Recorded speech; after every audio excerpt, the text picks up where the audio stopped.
Shalom, y'all. Gonna wait for a couple people hop up in here. Y'all hit the like button. Share the video so people can see it, so Israel gonna see it. Just gonna wait for a couple more people to get up in here.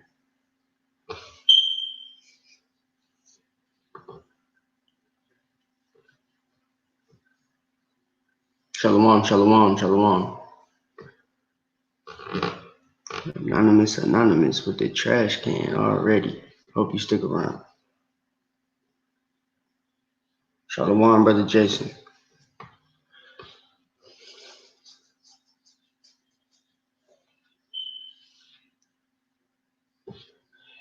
Make sure this is working correctly. Shalom.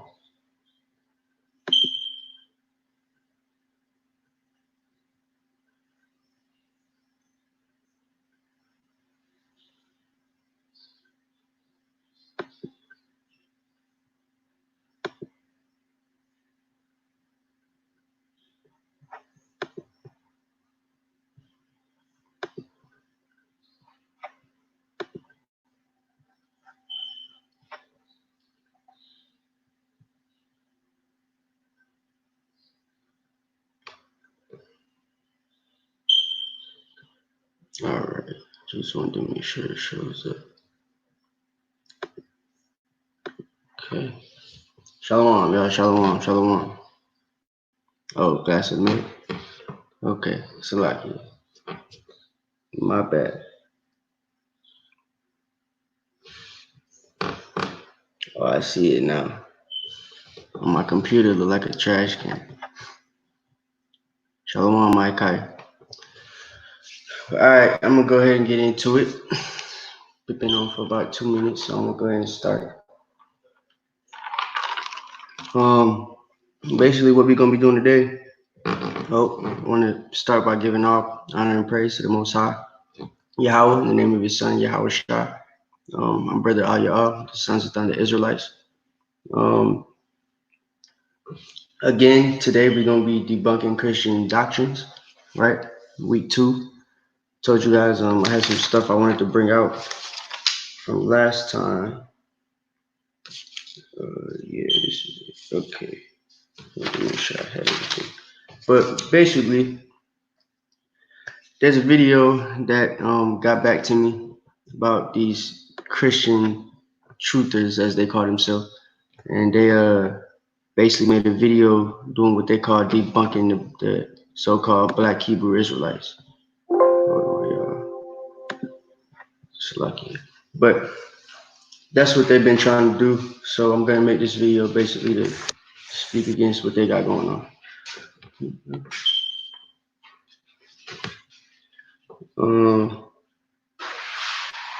Yeah, so I guess we'll go ahead and get started.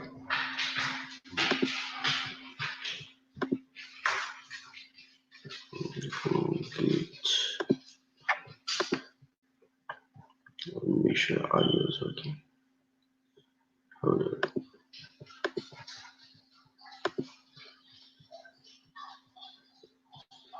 There we go. All right. So I'm gonna start. I'm gonna play a little bit of the video. I got certain points I'm gonna stop at. Probably gonna watch a total of probably about 20-25 minutes of it in total. But they have a website as well that we're gonna get on, where they try to debunk the scriptures, and they're using this website basically to prove their whole point. So they're not even using their precepts per se to debunk us. They're using somebody else's website. But without further ado, I guess let's go ahead and start the video. As themselves being the true Israelites. Right. This camp, they call themselves the Black Hebrew Israelites, and what kind of basically what they believe in a nutshell, that all others must recognize this, that they are they're part of the 12 tribes, and that we've got to recognize this to be part of the kingdom. And even if we're accepted in the kingdom, that we would be like lesser beings at that, kind of like a servitude kind of thing. Mm-hmm. They typically use Revelation. He who leads in captivity will go into captivity. those things like that. But right. So quickly, right quick, right? Why is it that I'm showing you guys this video, right? Main reason is because I see that these are two Christians, right? What you're gonna realize about them is these two Edomites here. The one on the left, I believe he said he's a first generation Edomite. The one on the right, he's been here forever. So I think the one on the left is German. But however, both of them basically were two of the Edomites that you used to see online professing that black people and Hispanic people were the so-called Israelites, right? Um, right. So uh, these people basically, um, well, to make it plain, they were saying that we were the Israelites at some point, right? And what they did was they started doing their own research to combat that. And I guess Most High sent them a strong delusion because now they think they've done so. So they joined together about 3 years ago, and they've been making videos trying to combat us and our beliefs ever since, even though both of them were believers that we are the Israelites at some point. So this all happened in the span of like 3 to 5 years. You understand what I'm saying? So they basically got on YouTube at first to profess that we were the Israelites. And now, since then, um, they claim due to certain, camps and the fruit that they've seen, it's led them to, I guess, look otherwise or to see us as not the Israelites or whatever. So you're gonna see that the scriptures about color of the Messiah and everything, they speak against that. Of course, like all Christians, they feel like heathen can be saved, you know. So I just want to break down piece by piece so you guys can see. And like I was trying to say, they use the Apocrypha because they came into the so-called truth. Well, what they knew was the truth, at I guess 3 years ago when they first found out about so-called Black Hebrew Israelites, right? They found out we used the Apocrypha. They started using the Apocrypha. They also found out that certain camps used the Book of Enoch, certain groups, I should say, used the Book of Enoch, and they also used the Book of Enoch. So you'll realize they still don't have an understanding of the Apocrypha, the regular scriptures or Enoch, but nevertheless, we're going to get into it and break it down. So I want to rewind just a little bit. I'll just move, not that far. About right there. kind of like in a servitude kind of thing. Mm-hmm. They typically use, Revelation, he who leads into captivity, will go into captivity, those things like that. Right. Even though you and I neither have led ever anybody into captivity. Right, and if I remember correctly, I think you're part Indian or Native American. Excuse me. I'm a first generation American myself. My father wasn't born in this country. He was, so I'm a first generation American. So So look, this obviously when so-called white people or anybody of another nation for that matter hears that the Israelites are going to take people into captivity, and one of the scriptures that you guys bring out is Revelations, 9. 13 and 9 and 10. What they'll do is basically they'll say what these guys just did. Well, I didn't put anybody in slavery, you know what I'm saying? And if they're not from here, I'm a first generation this, I'm a first generation that. If they know they have a grandmother that's Native American, no, I'm part Native American, right? I love when they do that mess. But just to get a couple scriptures, because this is Milk Monday, just so y'all know, why do we say that only Israelites will be saved and that other nations are going to go into captivity, particularly the ones that put us in captivity, right? It's because this is in the Bible. When they say, well, I didn't put anybody in captivity, it's 2020, you know what I'm saying? Slavery was abolished in 1865, so I couldn't possibly have been a slave owner, this, that, and the other. This is what you give them, okay? Hold on a second. Sketch.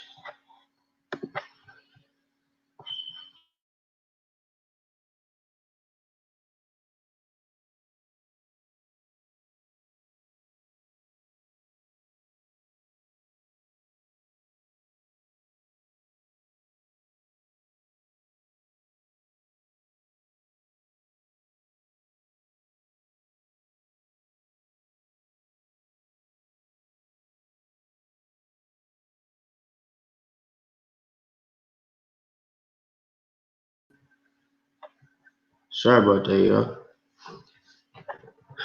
What the hell? All right. I don't know what happened. Anyway, this is what I was trying to do. This thing. So like, yeah, I had a technical difficulty. But all right, this is what you're gonna get. Let's go to Isaiah chapter 14 and verse 21.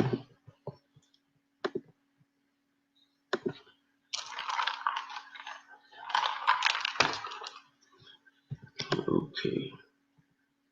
So it says, this is Isaiah 14 and 21.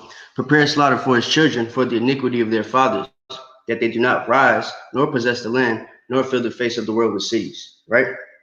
So obviously it says prepare slaughter for his children for the iniquity of their fathers. So it's not about them or any particular white person, African person, Chinese person, Ishmaelite person, an Arab, right? It's not about none of these people in particular that put us in slavery or captivity. It's mainly about, it's not about them in particular putting us in captivity. It's about their ancestors doing it, because their ancestors never paid for the crimes that they committed, right? So these are things that they have to pay for at some point. Let me just do this. Hold on.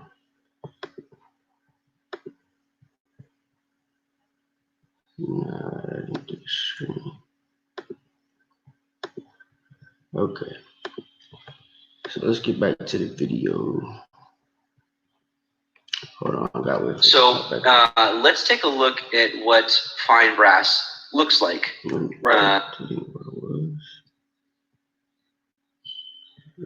thing's wild.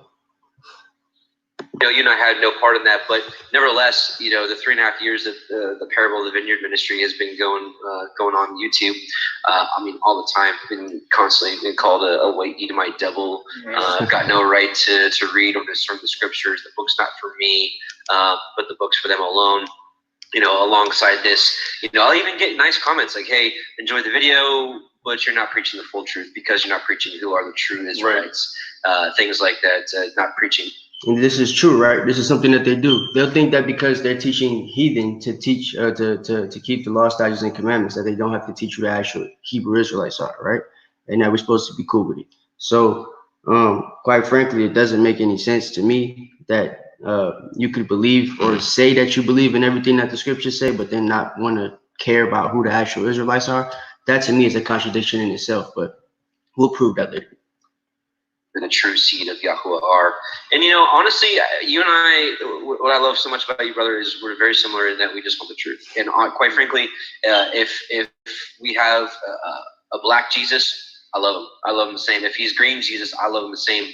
And I think maybe you and I, we kind of learned a lot. We learned that you're gonna find out that the statement he just made is a lie, right? He said if we have a black Jesus, he'll love him the same. Later on, they're gonna make the statement.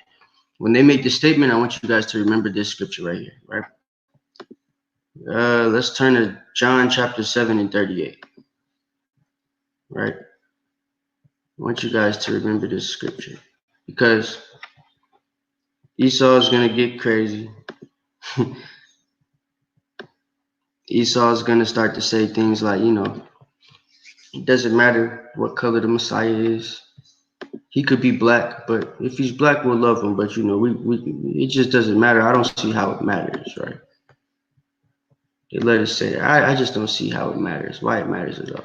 This is John 7 and 38. It's red letter too. It says, he that believeth on me, as the scripture had said, out of his belly shall flow rivers of living water.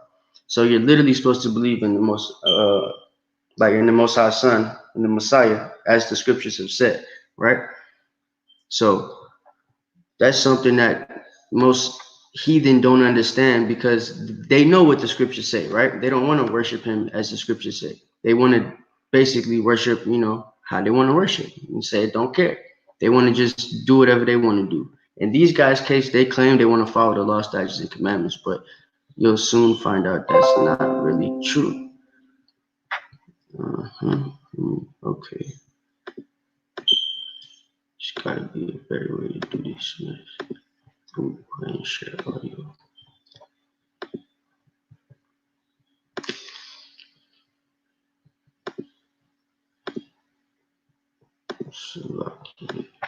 All right. And being in the military, we served next to, black people, Hispanic people, Asian people, and I think we've grown a love for everybody. So I think you and I both don't really care what his skin color is. And quite frankly, this doctrine, I think you and I talked about 4 or 5 years ago. I kind of fell for it. I was like, I watched the video and they. So he told you that, he doesn't really care what the scriptures are talking about when it comes to the Messiah's color. But later on, you're going to realize that they do care very much because they're going to make a big deal about it, right? And they're going to go very, very hard to try to prove that he's not actually brown skin and that when brass burns, it doesn't turn black. But we're going to prove the opposite, of course, through the Spirit of power of the Most High and the Son Yahushua. All right. Let's. But I want you guys to hear his little testimony right quick. He's going to tell you how he found out about us. What through a couple scriptures, like which we'll go over tonight. Like Deuteronomy 28:64. They'll be sold in ships. You're like, it's slave trade, and a few others. You're like, well, this just makes sense. And what they do is it's kind of like it reminds me of that video I watched like also 4 or 5 years ago called Zeitgeist. A lot of people watch that. Where while you're watching this, I want you guys to kind of get the feel for what Edomites nowadays are thinking and how they feel when it comes to us waking up into this truth, right? Because it's not, it's a couple of them that have that old way of thinking, but since Vocab Malone and everything, Vocab McNuts, whatever his name is, since he's come out in the apologetics, you know what I'm saying? They basically have created a new breed of Christian, which is these guys, right? And everybody who's branched off, or people who are like them that have branched off of people like Vocab McNuts and stuff in his campaign to take down the so-called Black Hebrew Israelites. So I want you guys to keep in mind how they think and the type of things that they're saying, because you're going to realize that the things they believe aren't really what the church believes, and they're going to say it. You understand what I'm saying? So, kind of be keen to that, because the way that you have to debate them, so to speak, or the way that it's going to take you to speak to the truth of the scriptures is going to be a little different than how it would with a Christian, a real Christian, because these guys know a little bit more. All right. They start off with a lot of truth, like GMOs and vaccines and these evil people that run the world. You're like, yeah. And they're like fake Jesus. You're like, huh? What? Mm-hmm. This camp kind of does the same thing. They do expose fake Jews and things like that. And you're like, you get kind of like that. So they believe in fake Jews, right? Most of the Christian church doesn't think that the people in the Middle East right now are fake Jews, right? They think that they're the real children of Israel, and they base it on their prosperity. So these guys, based on them basically coming into the knowledge of the Bible through finding out we were the Israelites and looking at our information first, they know that there's a fake Jew. They did the research on that, found out about the Khazarians, and they know that, that much that we teach is valid. But as far as, fake Jesus, they don't believe in that. No, sir, Jesus has to be a cracker. And you're going to see, even though they were talking all that stuff about, doesn't really care what the color Jesus is. If he's black, we'll accept him. We love him the same. They're going to basically show you that they think Jesus is white. Yes, mentality, like they get you to say, yeah, I agree with that. And then like, boom. No, we're not Christian apologists. We're Hebrew Israelites. They come up with their doctrine. And so these guys are not Christian apologists. I don't know what they are. They're, I don't know what to call them, honestly. I have no idea. They're not Christian apologists because they believe in the Apocrypha. Most apologists don't. In fact, I don't know one that does. But they believe in the Apocrypha. They believe in the Book of Enoch. They probably read the Book of Jubilees and the Book of Jasher too. So I don't know what to call them. They're just smart heathen. These are the devils that know the Bible, right? If you don't know the scriptures and you're coming into the truth as a Black, Hispanic, Native American, and you believe in the Bible, you're a Christian, right? Trying to come to the truth. If you see this channel and this video in particular, and you find out about the Israelites, they might sway you to come out of that understanding because they have a good way of, deceiving the people just because they know a little bit more of the book than a regular Christian does. So That's why I want you guys to hear the type of things that they're saying. People that are unlearned, which I was, 4 or 5 years ago with this topic. I was like, yeah. The second video I ever did on this channel, on my channel, I actually professed that, that they were the true Israelites, right? Right. But over the time, I started, you and I both started noticing their fruit, and it's like, you know what? I want the truth. Let me search this matter out fully for myself. Let me not just believe these one or two videos that I watched. Let me dive into this myself and see what's going on, because we both love the scripture Sirach 4:28, which says strive. See, he's using Sirach. He quotes the scripture in Sirach basically to prove that to show that they use the Apocrypha, because he knows that we're going to be watching this video. He's going to say it, that he thinks we're going to give him a lot of backlash for this and everything, but that's what he's going to get. For the truth unto death, and Yahweh will fight for you. So that's kind of brought me to where I am, where we're at this evening, at least on my side. Yeah, and honestly, I kind of went through a very similar journey. Just going through the studies that I had, even on my channel, I didn't talk about it very much. I don't think we talked about it really at all on my channel. We may have mentioned it slightly on live streams and things like that, but never really approached the topic too deeply.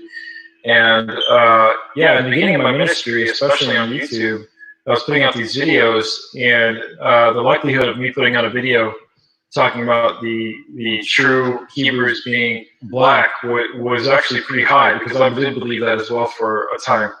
And I have no reason to not accept that truth. It doesn't bother me in any way whatsoever.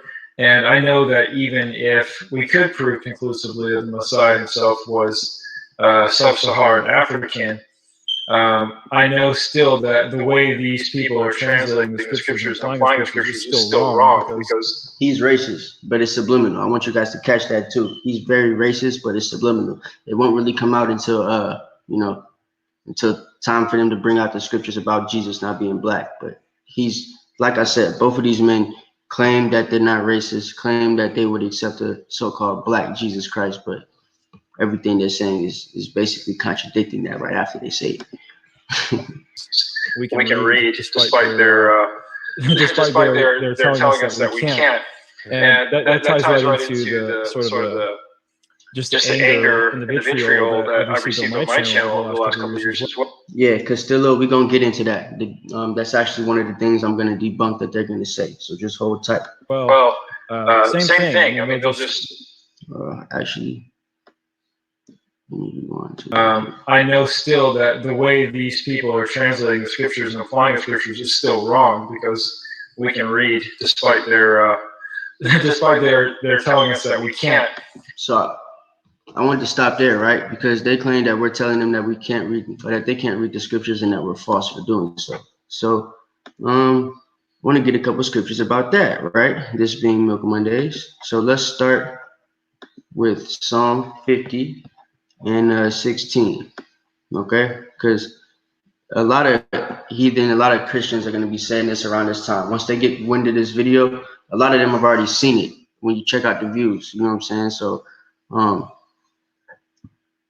if you know the backlash that like people like Eric Mason got, Creflo Dollar, people who have recently had encounters with so-called black Hebrew Israelites, you know what I'm saying? With us Hebrew Israelites, the real Israelites according to the Bible. They basically will straight up tell you, that they're trying to find ways to debunk our doctrine. And these guys made a video, and it's the most recent video that has information on it, that the only people trying to debunk us that use, remotely most of the books that we use. So all of the Christian pastors and everybody's going to be watching this video to try to see the things that they use so that they can try to use them against us. So this is the video combating that, right? So the man just said that they're allowed to read the scriptures and that we're lying for telling them that they're not. So this is Psalm chapter 50 in verse 16. It says, "But unto the wicked, the Most High said, what hast thou to declare my statutes, and that thou shouldest take my covenant in thy mouth?" That's literally a question. It's a question to the heathen. What do you have to do with the Most High to declare statutes? What do you have taking his covenant into your mouth? Why is he saying that? Because the covenant wasn't given to them, right? The covenant was given to the Israelites. We proved that last week. You understand what I'm saying? Let's get Psalm chapter 94, verse 20. Let's get some precepts to that. Psalm 94 and 20. All right, this says, shall the throne of iniquity have fellowship with thee, which frameth mischief by law? How can we have fellowship with them, man? They frame mischief by law, right? They don't do anything according to the Bible. Check this out, right? 1 Corinthians chapter 10, verse 20. Huh? How can they have fellowship with us, man? When all they do is work iniquity. Why is it doing this? I want to get wow. There know some more chapters than 10 more verses. All right, highlight that for me. Here we go. This is 1 Corinthians chapter 10 and 20. It says, but I say that the things which the Gentiles sacrifice, they sacrifice to devils, but not to God. And I would not have, and I would not that ye should have fellowship with devils. Ye cannot drink of the cup of the Lord and the cup of devils. You cannot be partakers of the Lord's table and the table of devils. We aren't supposed to have fellowship with them. They're not supposed to have anything to do with our covenant, our book, anything that has anything to do with our covenant or our book. Therefore, we're not supposed to have anything to do with them because we're supposed to be about our covenant and our book, right? So that's that. Okay. They are not allowed to read the book. They're not allowed to have anything to do with the scriptures. The Most High literally asked them a question, like, what do y'all have to do with this, bro? What you holding the book for?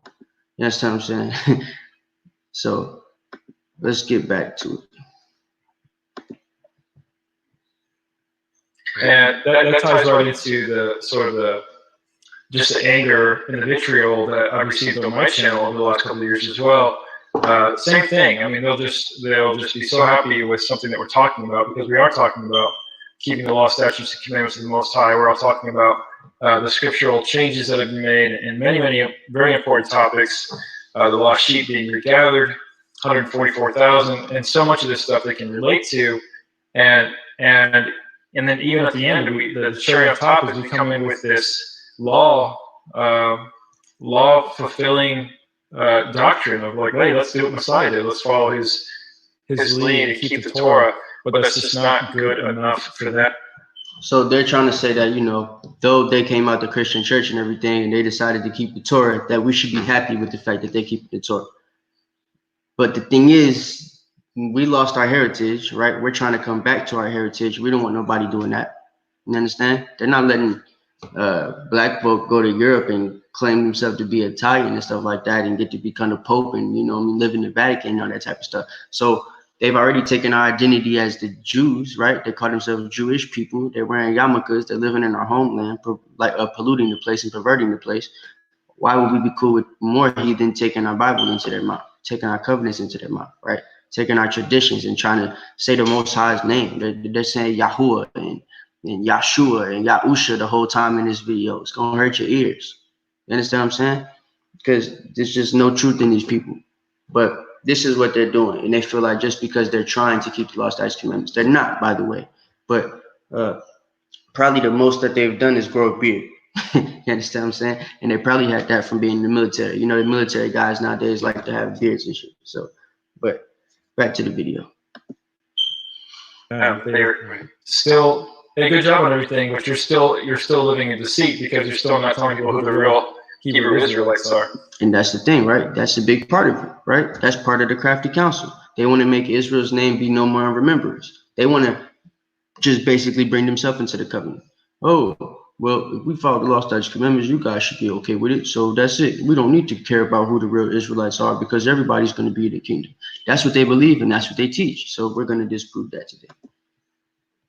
Right. And despite the fact that the very video they're commenting on is one that demonstrates very thoroughly, very clearly that the future Zion will be a house of prayer for all nations. Isaiah 56. You see what I'm saying?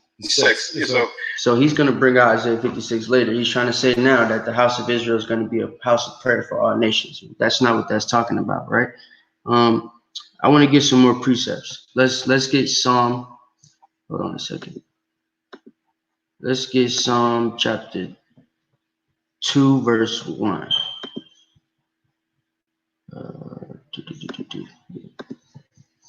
Psalm 201. Right? Because these guys are basically imagining things that aren't biblical. They just pulling stuff out their butt to talk about. You know what I mean? It's almost like they think they left the Christian church because they use the Apocrypha, the Book of Enoch, the Book of Joshua, the Book of Jubilees. They still have a false understanding of it because the heathen can't understand the scriptures. But, you know, it just doesn't make any sense to me why they think that you know, their understanding is the correct understanding when it's basically still Christianity, right? They claim they left the church, but they're still teaching you everything the church teaches you. Check this out. This is Psalm chapter 2, verse 1. Why do the heathen rage and the people imagine a vain thing, right? The man just said that the house of the Lord is going to be a prayer or a place of worship for our nation. It's not going to be like that. What gate they're going to get into to be able to worship the Most High? That's the question I would have for them. Christian blooper troopers. What gate y'all going to be able to get into to be able to worship the Most High? If all nations are going to be able to get into there, right? Let's get something else. Let's get what I want. Psalm 71 and 10. Let's go there. Let's stay in Psalms. Psalm 71 verse 10 says, "For mine enemies speak against me, and they that lay wait for my soul take counsel together." That's what these two crackers have done, right? They both were separate at a time, right? Teaching that we were the Israelites, teaching that white folks are going to, like, into captivity, all that type of stuff. And then they woke up one morning, got together, and they took counsel together, right, to speak evil against us. That's what they've been doing, right? And now they've made a video. They've come together with their respective platforms, and they've made a video to try to debunk us together, right? Let's stay in Psalm, because there's still Israelites that don't believe this actually happened or isn't happening, right? There's still people who feel like, or even Israelites, right? People that's in the truth that think that all nations are going to be saved, that are teaching brothers and sisters this, and it's leading many bruises straight, right? So they're probably watching these type of brothers, right? Or these type of dudes. You understand what I'm saying? So check this out. This is Psalm chapter 83. We'll start at verse 2. It says, "For lo, thine enemies make a tumult, and they that hate thee have lifted up the head. They have taken crafty counsel against thy people and consulted against thine hidden ones." That's what they've done, man. They know that it's hidden that the blacks, Hispanics, Native Americans, and the people descended from us scattered abroad of Negroid and Indian descent are the true Israelites according to the Bible. But what are they doing? They're trying to say it doesn't matter who the true Israelites are. They went from teaching that this is who the true Israelites are to it doesn't matter because we're going to be in the kingdom. Isaiah 56. You understand what I'm saying? So that's what they're doing. That's their goal. You understand what I'm saying? That's what they're basically trying to do. That's what they're trying to get at and teach people.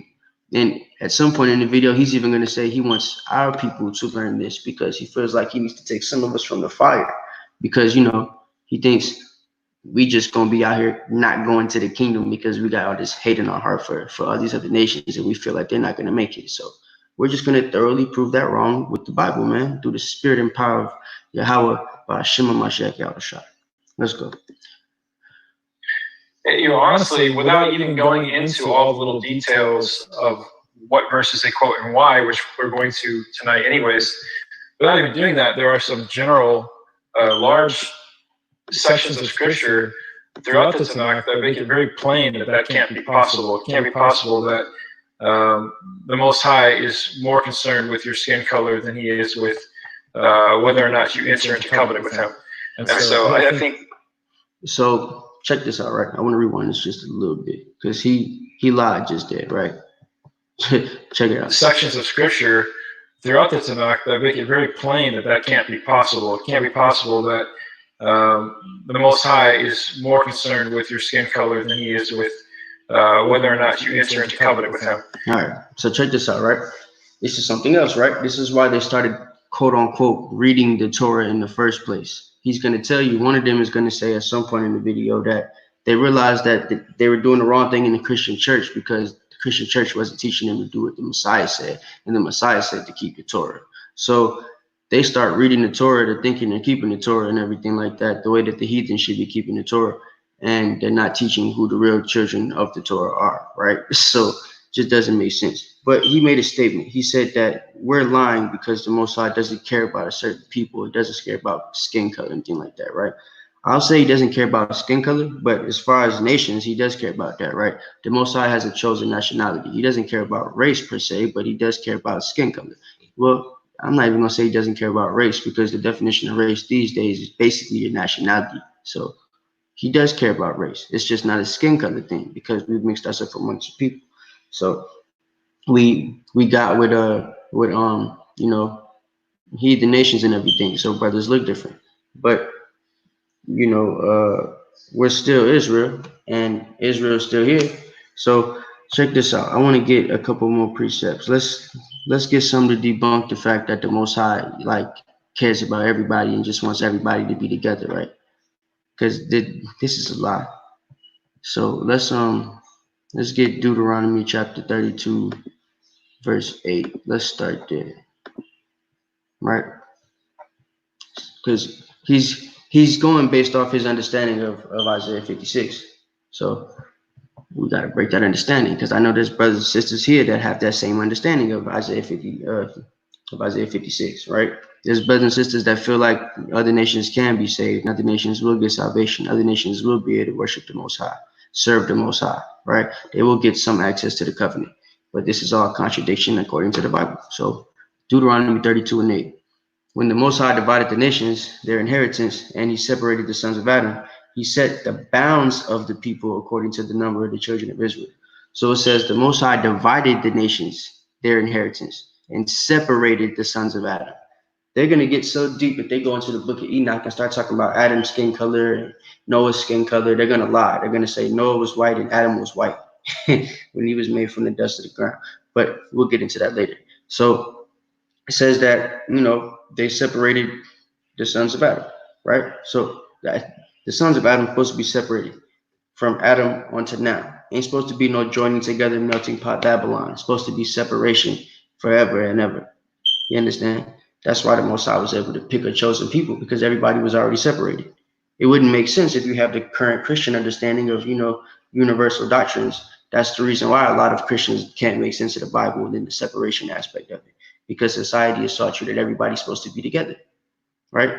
Hence this being Babylon, the place of confusion. That's confusion, thinking that everybody's supposed to be together, because the Most High divided the nations, their inheritance. That's why the Pangea is divided now, right? It's split up, because that's what was intended to happen.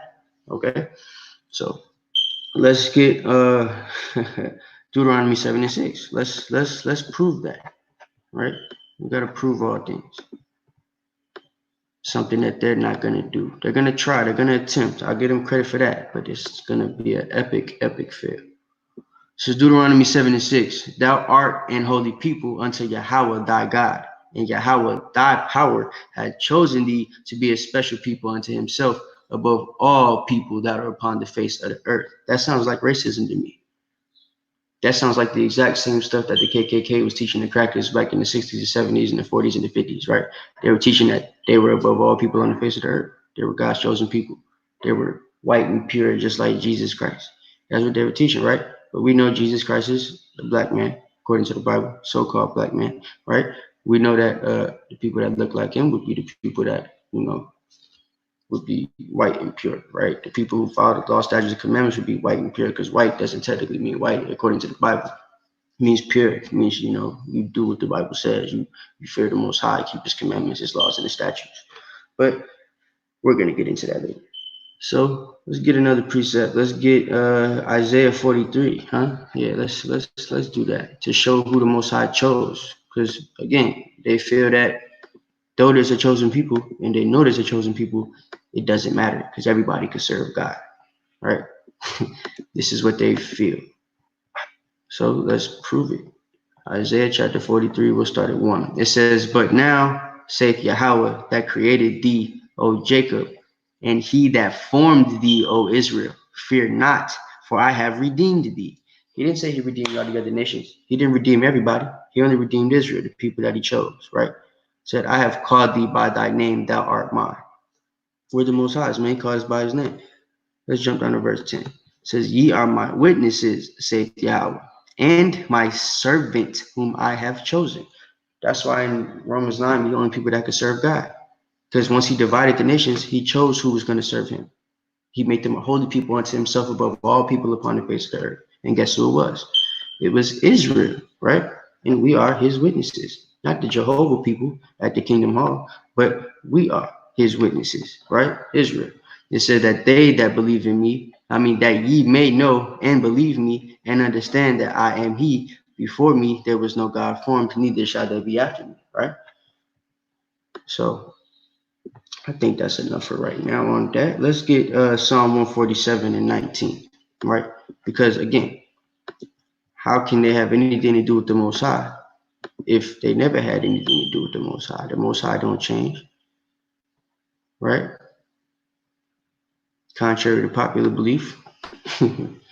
And it's very popular belief that the Most High changes, apparently. This is Psalm 147:19. He showeth his word unto Jacob, and his statutes and his judgments unto Israel, right? So everything went to Israel for as far as the statutes and judgments, right? Law, statutes, commandments, the judgments, good and bad, that come with you following or breaking the law, statutes, and commandments, all went to Israel, right? It says, verse 20, he hath not dealt so with any nation. As for his judgments, they have not known them. Praise ye Yahweh. So the other nations don't know judgments. They don't know him, right? Again, when it says judgments, it's talking about the good and the bad judgments.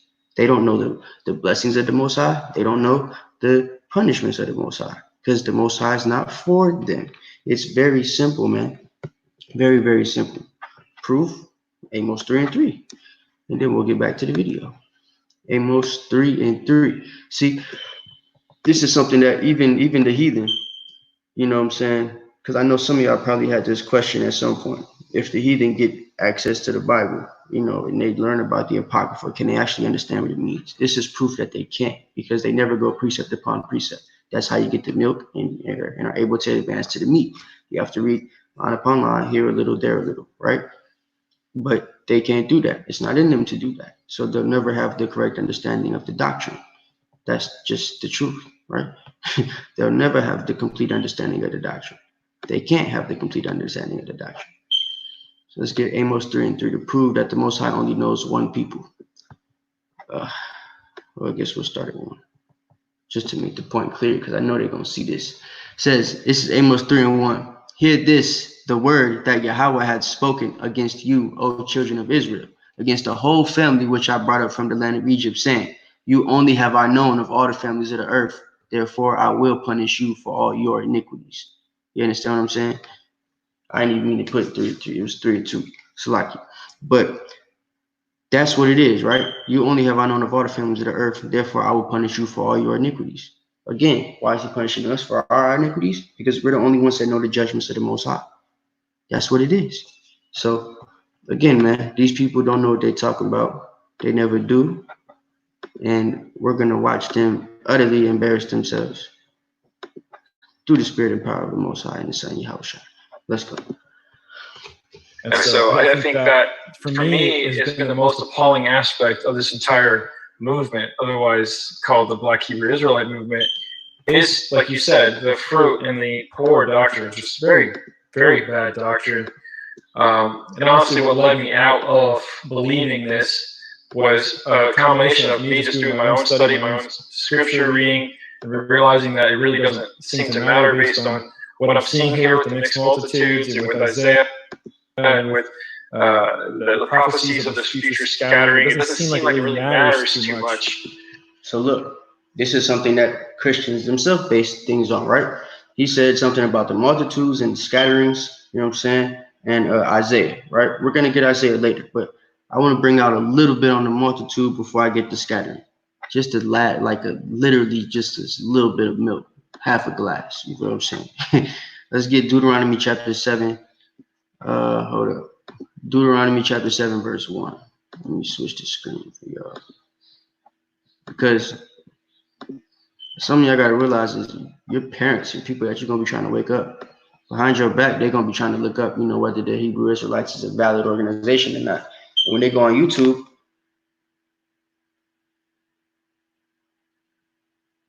Yeah, kind. We do have more tribes that are Hispanic and Native. Kind. That's what it is. That's facts. So it's like, look, but our people, like, we basically at a point where they'll go behind your back and they'll try to find out if somebody's talking bad about the Hebrew Israelites before they dive head into it, right? And if this video is online, they see it. They don't know much about the Bible. They still got a Christian understanding. This is the type of stuff that can, sway them from whatever you're going to tell them. It's going to put a certain block on their mind, so to speak. You understand what I'm saying? So you would have to learn how to break the things that they're saying, which is why I'm showing you guys this video, right? Because like I said, you're going to be surprised, but you'll see a lot of Edomites, a lot of Christians, period, coming to camps now because they saw this video and they're going to think that they have things that they can combat us with, right? And those you brothers that are new to the truth, kind of, and you started a camp and you out there, you know what I'm saying? I don't want you guys to get embarrassed because you haven't really got your milk yet and you on the streets teaching. So you got to learn how to break these down for what they are because they're going to be trying to use them against you.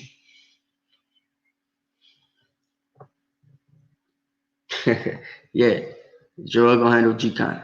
Let him do what he want to do. So we'll start at Deuteronomy chapter 7, verse 1. Right? This is about the mixed multitude because he mentioned that. This is something that a lot of the Christian Israelites and regular Christian heathen are into, trying to make a case for the heathen nations and them being saved because there was a mixed multitude. But what they don't understand was there wasn't ever supposed to be a mixed multitude. We weren't supposed to mix with the nations. Here's the proof. This is Deuteronomy chapter 7 and verse 1. By the way, Deuteronomy is part of the Torah, which means this is in the law. Okay, here we go. This is when Yahweh, thy God, shall bring thee into the land whither thou goest to possess it, and hath cast out many nations before thee, the Hittites, the Gergesites, the Amorites, the Canaanites, the Perizzites, the Havites, the Jebusites, 7 nations greater and mightier than thou. And when Yahweh thy God shall deliver them before thee, thou shalt smite them and utterly destroy them. Thou shalt make no covenant with them, nor show mercy unto them. So we weren't supposed to have anything to do with these other nations, right? None of them. You understand? It says, verse 3, neither shalt thou make marriages with them, right? No marriages. Wasn't supposed to be none of that, right? Thy daughter shalt not give unto his son, nor his daughter shalt thou take unto thy son, for they will turn away thy son from following me, that they may serve other gods. So will the anger of Yahweh be kindled against you and destroy thee suddenly. What did we see happen with Solomon, right? He had all these heathen wives. You understand what I'm saying? He was good at his young age, but as he got older, they were able to turn him away from the Most High. That's how it works, right? What happened with Ephraim in the northern kingdom, right? In fact, let's show what happened to Ephraim in the northern kingdom for the scoffers, because they're going to say, did nothing happen to Ephraim in the northern kingdom? What you talking about? Ephraim in the northern kingdom is just scattered. They just got lost. They don't matter no more. Because that's what they're teaching, basically, right? That these people don't matter. But this is what happened when they, when and did they mixed multitude thing. This is Hosea chapter 7 and 8. Ephraim has mixed himself among the people. Ephraim is a cake not turned. Strangers have devoured his strength. He knoweth it not. Yeah, gray hairs are on his head. Gray hairs are here and there upon him, yet he knoweth not. So basically, him mixing himself among the people and being turned to those idols when he was which forced Judah to be told to lead him alone. You know what I'm saying? This is basically what messed him up. They only turned to those idols because they were, following the nations and the women that they were getting with, the men that the women were getting with, right? Of these other nations. So that's what the deal was. We were making marriages with these people, you know what I'm saying? Started a mixed multitude, and the mixed multitude turned our eyes from the Most High. So we got to be keen and understand that, because it wasn't supposed to happen in the first place. We actually broke a law doing that, which is why the northern kingdom went off, and the southern kingdom was told not to mess with them anymore, right? Which is why they were the main ones giving grace as far as them having to come back And the people who were Hellenized throughout that time period as well from the southern kingdom got the same grace, which is why there's a grafting in of the original branches we broke off, which will be grafted back in contrary to nature's sake, because it's impossible for you to break a tree and put it back together, right? But the Most High can do that. He can graft them back in again. That's what it is. So let's get back to the video. Just want y'all to see, man. This is what Esau does, right? They take their crafty counsels, and it goes as far as the scriptures, right? They will definitely counsel on the scriptures and try to get whatever they can out of it. Just pay attention. But on top of that, I started realizing that there's just so much hate and so much. It's a lot of hate, because oppression make a wise man mad. We ain't supposed to be happy about you suckers. Cower down. We supposed to be mad. If any man is in his truth, any woman is in his truth, and you're not pissed off at the things that have happened to us once you found out what's happened to us, you're not an Israelite. Because oppression make a wise man mad. If you are an Israelite, you're a stupid Israelite, because oppression make a wise man mad. Okay, let's go. They can all make good and bad decisions, and it doesn't have anything to do with what color their skin is. So, I don't care at all. You know, there's no. Yeah, I'm gonna just say this now. I'm not even looking at the chat right now. I'm gonna teach what I'm gonna teach first, and I'll answer any chat questions afterwards, right? If I have time, because I may not even have time. So slack on that, but I'm definitely gonna teach what I gotta teach today, because I think this video is very important. All right.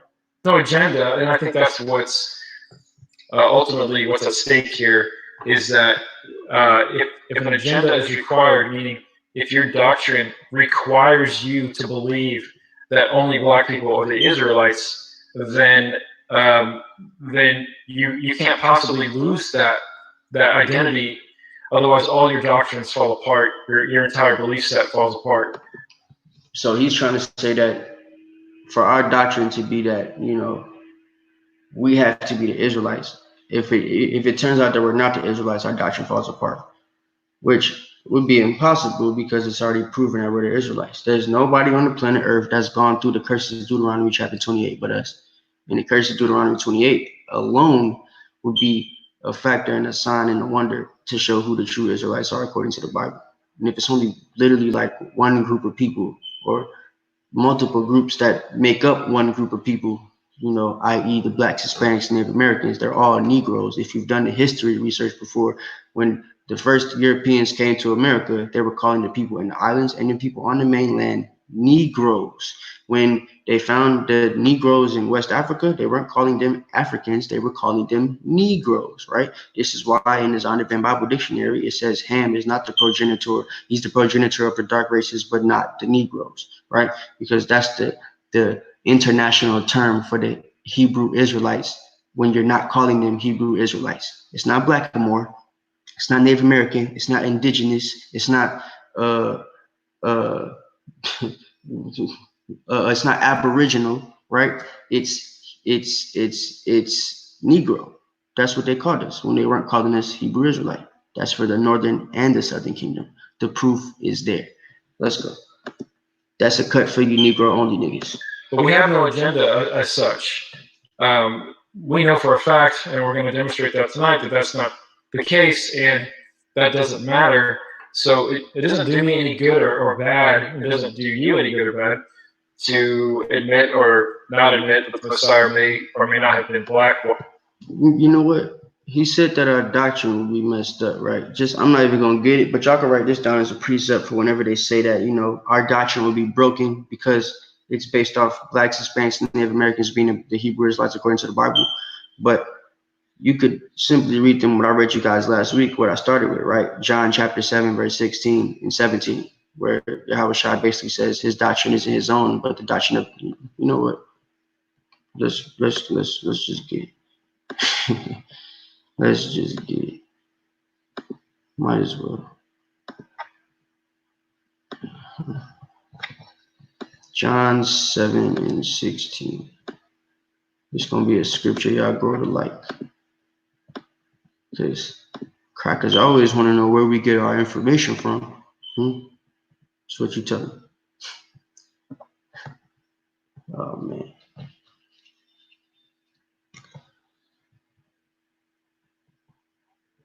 Hold on a second.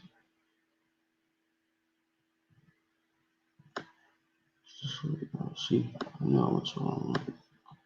7. All right. It says, this is John 7:16. Yahushua answered them and said, my doctrine is not my own, but his that sent me. So he's saying his doctrine is not his. I mean, it's not his own, but it's the Father's, right? It's the Most High's doctrine. It says, if any man will do his will, right? If any man's going to follow the law, statutes, commandments, and teach men to do so, right?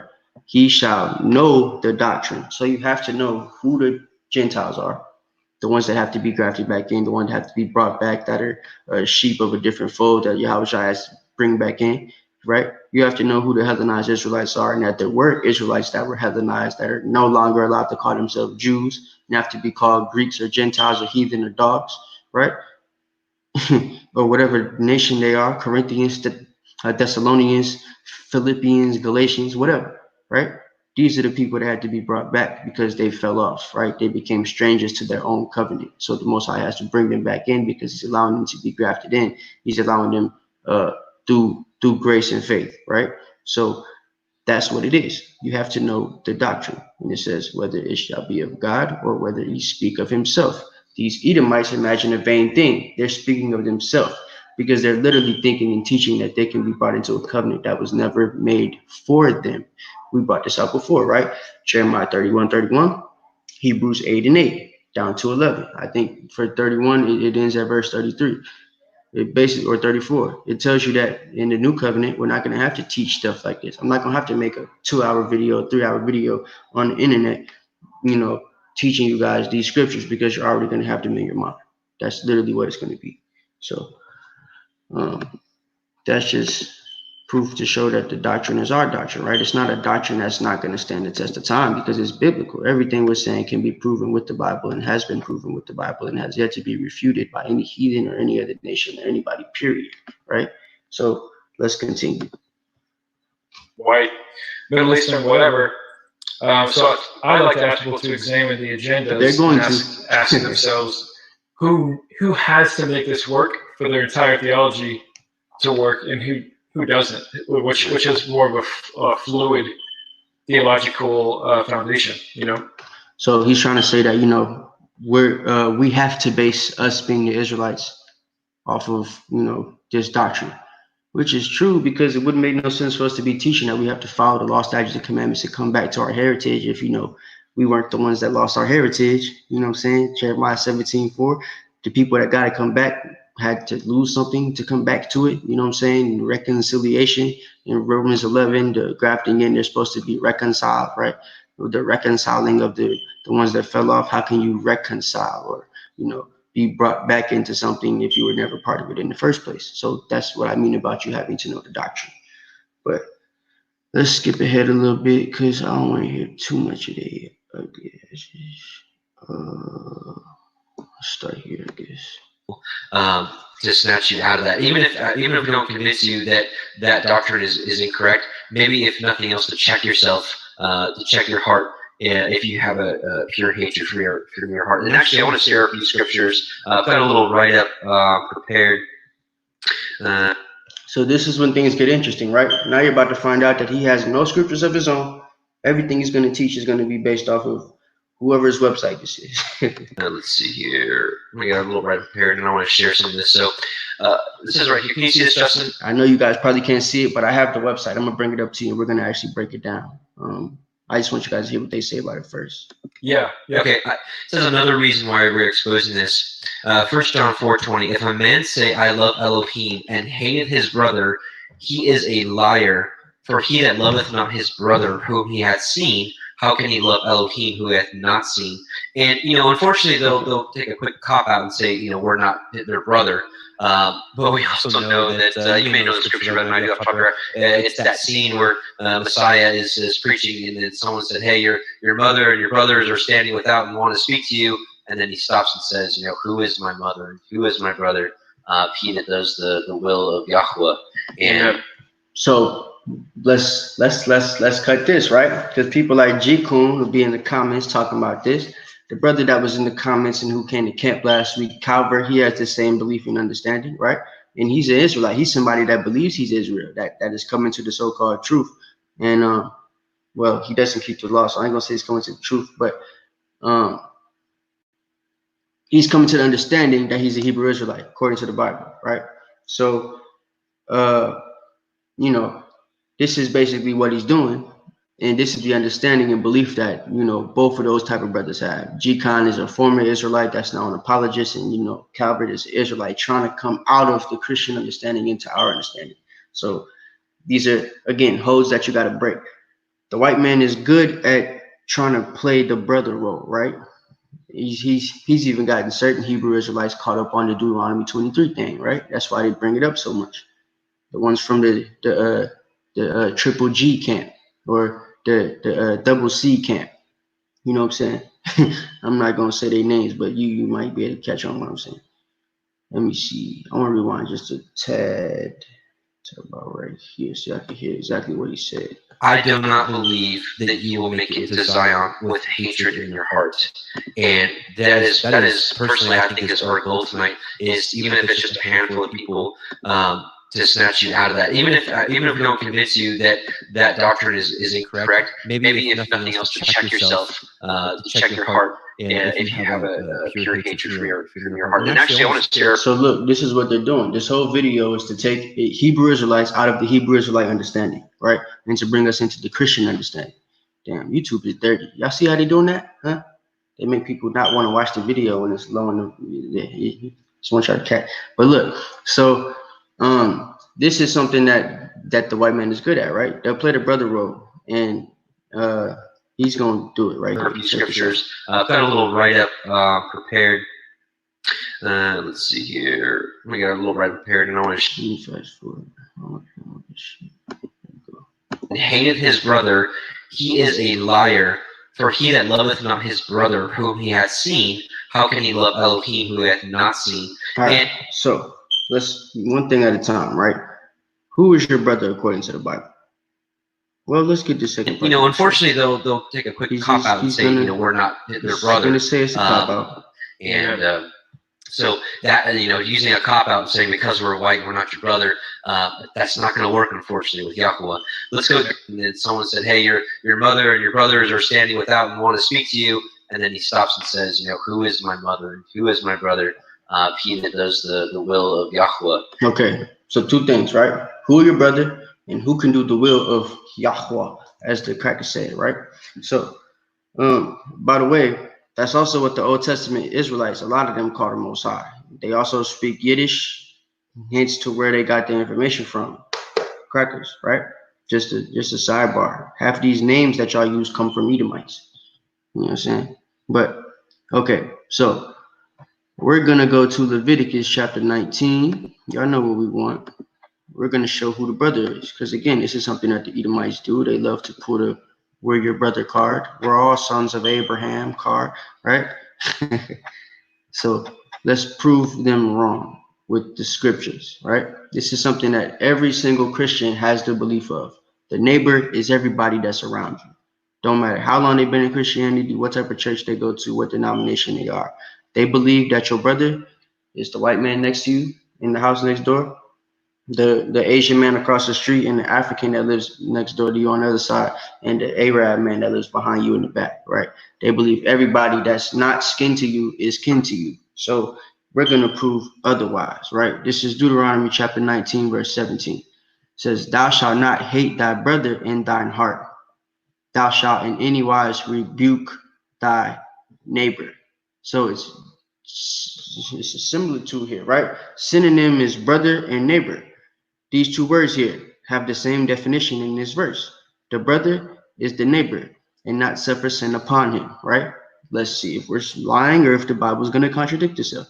Thou shalt not avenge nor bear any grudge against the children of thy people. It's still talking about the brother and the neighbor and having hate in your heart towards your brother and your neighbor. And then it says your brother and your neighbor is the children of thy people. But thou shalt love thy neighbor. Oh, and then it makes the reference again to say that the children of thy people is thy neighbor who thou shalt love as thyself. I am Yahweh. Do y'all understand how to break this down? Like, it's very simple. You understand what I'm saying? The brother is the neighbor is the children of thy people. That's what it is. Love them as yourself, the children of your people. You feel me? That's how it is. Very simple, right? You know what? Let's get another scripture. Let's get Matthew chapter 12, verse 48. Let's get Matthew 12 and 48.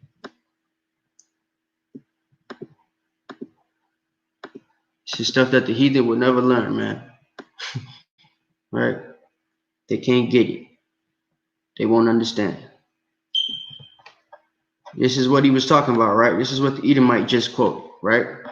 This is Matthew chapter 12 and 48. It says, but he answered and said unto him that told him, who is my mother and who are my brethren, right? It says, he also stretched forth his hand towards his disciples and said, behold, my mother and my brethren. And then red letters, for whosoever shall do the will of my Father which is in heaven, the same is my brother and my sister and my mother. So what's the will of God, right? The will of God is that we do his commandment. You understand what I'm saying? So you fear God, you do his commandments, right? Who can serve God, right? Who can do the will of God? We just showed you a scripture earlier about who the servants are, right? He chose Israel to be his servants according to Isaiah chapter 43, verse 10. So let's just jump straight to the New Testament for the Christians, right? Let's get straight to the point here. Let's go to Paul, Romans 9, verse 1. I say the truth in Hamashiach, I lie not. My conscience also bearing me witness in the Holy Spirit, right? So he's telling the truth. You can't lie on the Holy Spirit. That's blasphemy. You can't come back from that, right? So he's telling the truth. Whatever he's about to say, it's not a lie, right? That I have heaviness and continual sorrow in my heart, for I wish that myself were accursed from Hamashiach for my brethren, my kinsmen according to the flesh, right? Not for my neighbor who ain't skin to me or kin to me, but he said, my brethren, my kinsmen according to the flesh. So the crackers say that it's not about skin or anything like that. But Paul is telling you he's talking about his brethren and kinsmen according to the flesh, right? Who are Israelites? Now, Paul's telling you his brethren, his kinsmen according to the flesh, G-Con, right? They're the Israelites. And this is what pertains to the Israelites. The adoption, to whom pertaineth the adoption, right?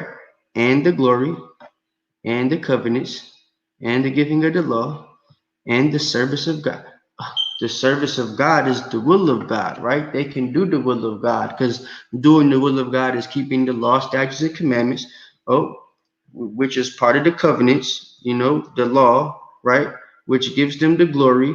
The ones that fell off get to be grafted back in according to the grace and faith, which is the adoption, which has to do with the promises, because he told Abraham that he would, help his seed and make them a nation of king and priests, right? So that's what the promise is. It says, whose fathers and whom as concerning the flesh, the skin, right? Hamashiach came. So literally, Paul saying Christ came for people according to their skin, according to their flesh, which, bases them the nationality. You feel what I'm saying? Which came, who is over all, God blessed forever. Amen. So Paul's talking about the flesh. Why is it not about the flesh? You feel what I'm saying? Paul's talking about the flesh. That's why in the same chapter he says this, right? Verse 20. Nay, O man, who art thou to reply against God? Shall the thing that formed him say to the thing that formed it, why hast thou made me thus? Because after you give this understanding to an Edomite, a cracker, an Ishmaelite, an African, Hamite, right? Moabite, Ammonite, Asian people, Japanese people, whatever. Don't matter who you give it to. If they're not an Israelite, after you tell them this, they're going to say, well, why did God make us then? Why did he make us just to destroy us? Or if we can't make it to the kingdom of heaven, why are we even here? Right? That doesn't make any sense. He wouldn't make us for no reason. But literally says says, but oh man, Romans 9 and 20. But oh man, who art thou to reply against God? Who are you to ask why you here? Right? Shall the thing formed say to the thing that formed it? Are you going to talk to the Most High and tell him this? Why hast thou made me thus? You just going to ask him, why is you made me? Why am I here? If I can't get none of the covenants or the promises or the adoption, I can't even be adopted as a spiritual Israelite? Hell no. This is why. Hath not the potter power over the clay of the same lump to make one vessel unto honor and another unto dishonor? Right? So it's saying, can't the Most High, I broke this down for you already, right? Can't the Most High choose out of a ball of clay, cut it in half, and say the left is 17 nations. I'm going to split them up and divide their inheritance according to the number of these people on the right, who I'm going to call Yasharallah, aka Israel. They're going to be my chosen people, and they're going to be chosen based off of a seed line that goes to Abraham, Isaac, and Jacob. And that's it. That's what he said. Don't he have the right to do that as the potter, right? Hath not the potter power over the clay of the same lump to make one vessel to honor and one to dishonor? He dishonored 17 nations. He honored us, Israel, the one that he chose, who he made above all people upon the face of the earth. Why is it hard to understand, man? Why do the heathen rage and imagine a vain thing? You understand what I'm saying? Why? It's not hard to understand at all. But the heathen ain't gonna get it. Let's continue. And so that, using a cop out and saying because we're white we're not your brother, that's not going to work, unfortunately, with Yahweh. Let's go a couple more. Hebrews 12:14. Follow peace with all men. It doesn't say just Israelites or just people you believe are your brothers. No, follow peace. Look, with all men, and that even includes your enemies, I believe. He says, follow peace with all men. Let me ask you guys a question, right? Contrary to popular belief, are heathen men?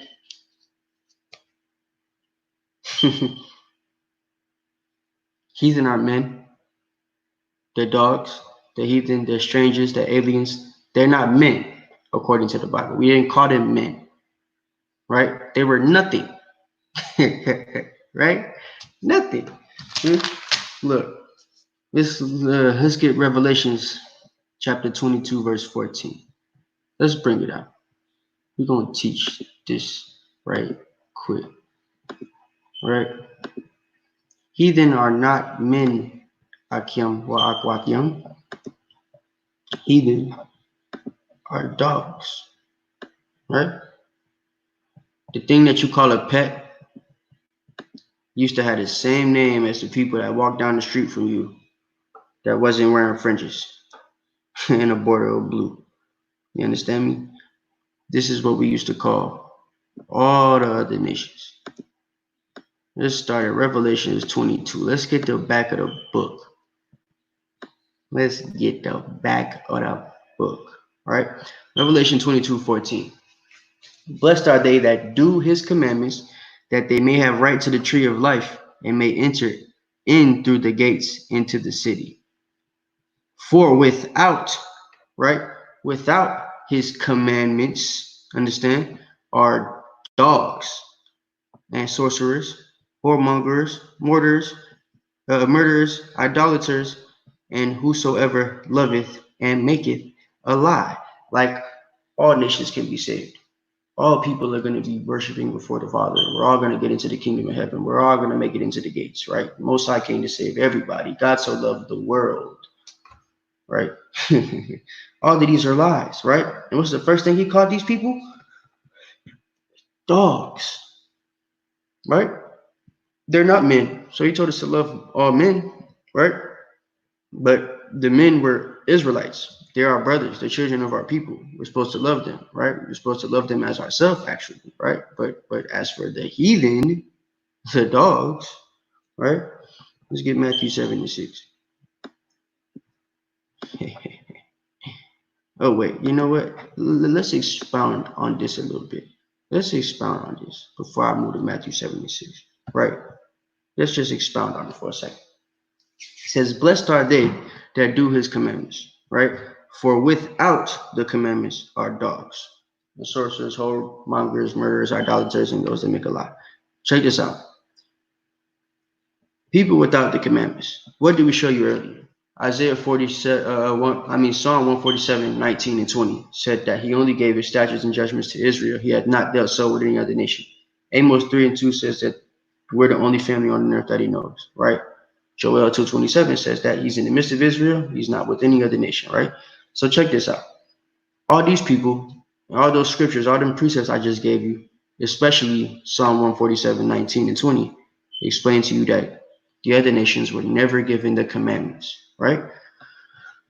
The other nations say that Most High loves them, right? But we know, according to the Bible, this is what the love of God is. We'll start at verse 2. This is 1 John chapter 5 and verse 2. By this we know that we love the children of God, for we love God and keep his commandments. So you love the children of God by loving God and keeping his commandments, right? You love God by loving the children of God and by keeping his commandments. You keep the commandments by loving God and loving the children of God. Y'all see how that works? Verse 3. For this is the love of God.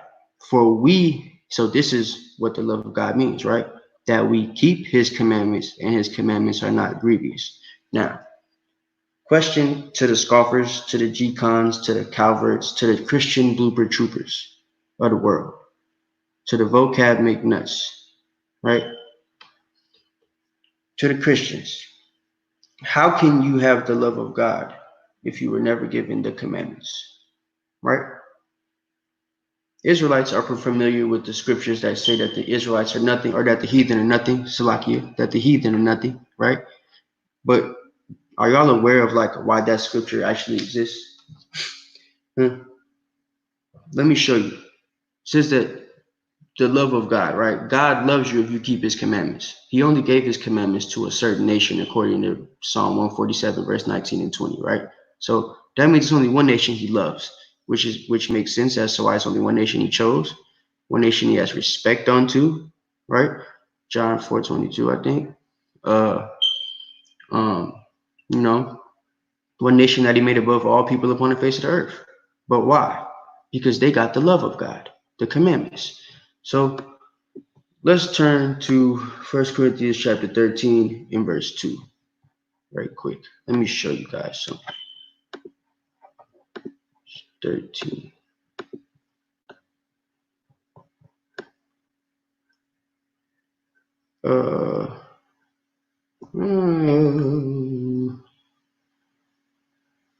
Verse 2. It says, and though I have the gift of prophecy and understand all mysteries and all knowledge, and though I have all faith, so that I could remove mountains, I have not charity, I am nothing. And I have not charity, I am nothing, right? In other translations, this word charity translates to love, right? And in fact, let me see if I could show that. Scroll Bible book.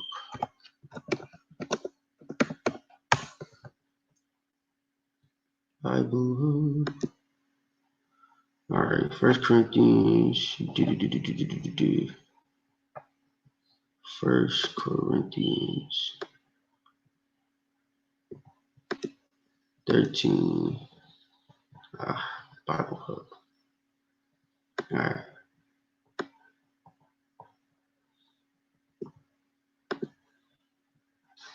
And verse 2. Okay, so like. All right. So we know the KJV, it's one of the older translations, most perfect one, close to perfect, but there are some things where they could have been translated a little bit better. So I'm going to read, just to keep it KJV, we'll read the new KJV just for this one, right? It says, this is still 1 Corinthians 13 and 2. And though I have the gift of prophecy and understand all mysteries and all knowledge, and though I have all faith, so that I could remove mountains, but I have not love, I am nothing. So basically, if you have not love and you got all the faith in the world and all the knowledge of the scriptures and you know all the mysteries like these crackers seem to do, right? They still nothing without the law, statutes, and commandments. That's what the love is. How do you love your brother as yourself? You love him according to the law, statutes, and commandments. That's what the love is. That's how you love your brother as yourself. So without love, you are nothing.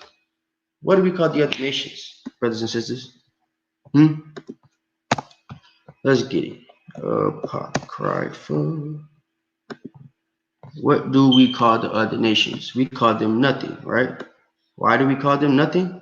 Is it just because the Most High didn't choose them? It's part of that, but it's more so because they don't have the law, statutes, and commandments. They don't have the love of God. So they're nothing. If God don't love you, you're here for no reason. You're here for the day of wickedness. You're here to be destroyed. You know what I'm saying? You're here to be a slave in the kingdom. You're just another body, right? That's it. So it's because they don't have the law, statutes, and commandments. Without love, thou art nothing, right? Second Esdras chapter 6, Kano's favorite scripture, right? Kano's favorite scripture. Yes, power. Let's get it. Second Esdras chapter 6 and verse 54. As for the other, Salaki, 54. And after these, Adam also, whom thou madest Lord of all thy creatures, of him come we all, and the people also whom thou hast chosen. Clear distinction here, right? You realize the Edomites will follow the Bible. They'll follow, they'll follow the Apocrypha. They'll quote verses from Wisdom of Solomon. They'll quote verses from Sirach. They'll even quote verses from Esdras, right? But they won't read this. As for the other people, it says, and the people also whom thou hast chosen, right? So let me read it again. And after these, Adam also, whom thou madest Lord of all thy creatures. So everybody on the earth comes from Adam, every single person, right? Of him come we all, and the people also whom thou hast chosen. So also the chosen people. We know who that is. We read it earlier. It's the Israelites, right? 55. All this have I spoken before thee, O Yahweh, because thou hast made the world for our sakes. The world is here for our sakes, right? The planet. World here doesn't mean world, but means the planet Earth, right? That was a false translation. So, as for other people, which also come of Adam, thou hast said that they are nothing, right? Why was it said that they are nothing? Because it was said from the beginning that he was only going to have love for the Israelites. Right? He has no respect of person, but unto Israel he had respect, right? Israel is his firstborn. Israel who he chose, right? To be holy unto himself, separate unto himself from the other separated nations. We're going to be separate unto the Most High, and then put above all people upon the face of the earth, right? And we're going to be given the law, statutes, and commandments. He's going to make a covenant with us, which gives us his love, right? So without love, you are nothing, right? But like unto spittle, and he likened those people, the abundance of them, all of them, crackers, Jewish people, they still crackers, but crackers don't think so. So crackers and Jewish people, Hamites, Moabites, Ammonites, Ishmaelites, Elamites, you know what I'm saying? All the people of Japhet that's alive still, right? All of y'all are nothing. The abundance of them has been likened unto that falleth from a vessel, right? Verse 57. Now, O Yahweh, behold, these heathen, which are nothing, which have ever been reputed as nothing, he said it, have begun to be lords over us, right?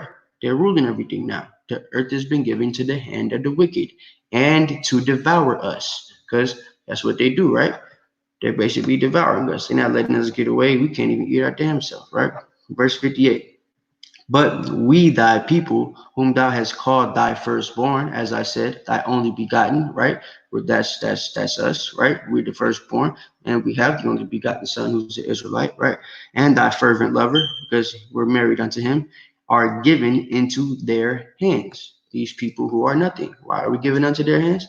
Because it was part of the curses, Deuteronomy chapter 28. He was going to scatter us into all nations upon the face of the earth, where we'll be subject to worshiping wood and stone, right?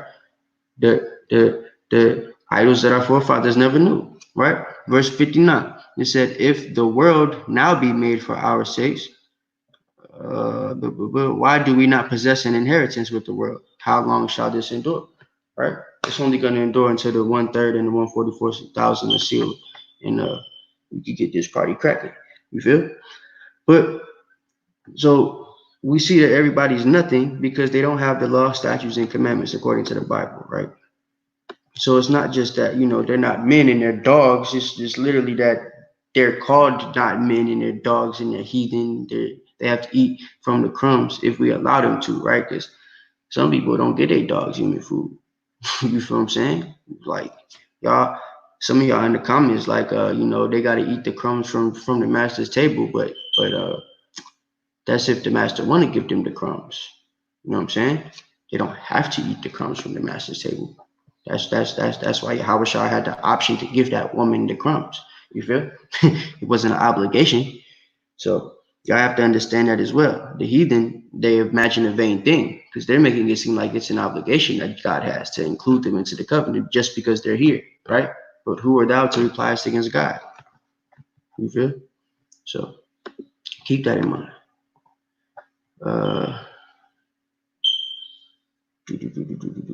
Well, let me get something else. Let's get Matthew 7-6. I was going to bring that out for y'all too. Let's go back here. Y'all hit the like button, man, so Israel could see this. Y'all did me dirty last time. Matthew chapter 7, verse 6. YouTube has not been showing our live videos like they're supposed to. So y'all gotta be hitting the like button so that when we go live on, Mondays, Fridays, whatever day it is, so people can see it. Because Israel is really stopping our word from getting out. They trying their best to stop it, but it ain't gonna work. So Matthew chapter 7, verse 6. Give not which is holy unto dogs, right? This is more proof that they're not supposed to keep they're not supposed to uptake the words of the covenant into their mouth. What do they have to do with the Most High, right? As we read earlier. So it says, give not which is holy unto dogs. You ain't supposed to give what's separate unto the heathen, man. Neither cast ye your pearls before swine, right? Because that's what they are. That's another word for the heathen, swine, right? One of the animals we're not supposed to touch. That's unclean to us, right? Never touch an unclean thing. You ain't supposed to touch a damn Edomite, right? Lest they tremble them under their feet and turn again and render you, right? So this is what it is, right? We're not even supposed to give what's holy unto the dogs, right? What's holy is our covenants, our law, statutes, commandments, our book, period, right? And everything in it. That's what's holy unto us, or at least it should be. So just for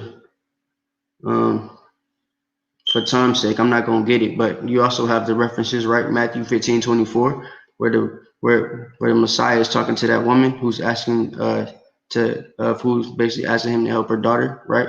He helps the daughter, not the heathen woman, but the daughter who most likely is an Israelite, you know what I'm saying, whose mother got, with the husband, which means he broke the law of not having a relationship and making a covenant with the heathen nations, which is why Yahushua was able to treat the woman and not even have an option to want to treat the daughter or not. And the mother had to come around him and do that stuff. So yeah, that's basically, he did that. So Moshe, I gotta understand, he wasn't helping the heathen woman, he helped the heathen woman's daughter, who most likely would have been an Israelite, right? So but you have that, and you also have Exodus 11:7, right? A dog shall not speak or move his tongue against the children of Israel, right? And that there's a difference between the Egyptians and Israel. So there he's even calling black people dogs, right? So that's a cut for the people who call us black Hebrew Israelites, because it's not about sub-Saharan Africans getting into the kingdom of heaven. It's about Hebrew Israelites getting into the kingdom of heaven. Those are the so-called blacks, Hispanics, and Native American Indians, and the people that descend from us scattered abroad due to the transatlantic slave trade and other captivities, right? So now we can get back to the video. I'm not going to show too much more of that crap, but it's about to get funny. So it's about to get real funny.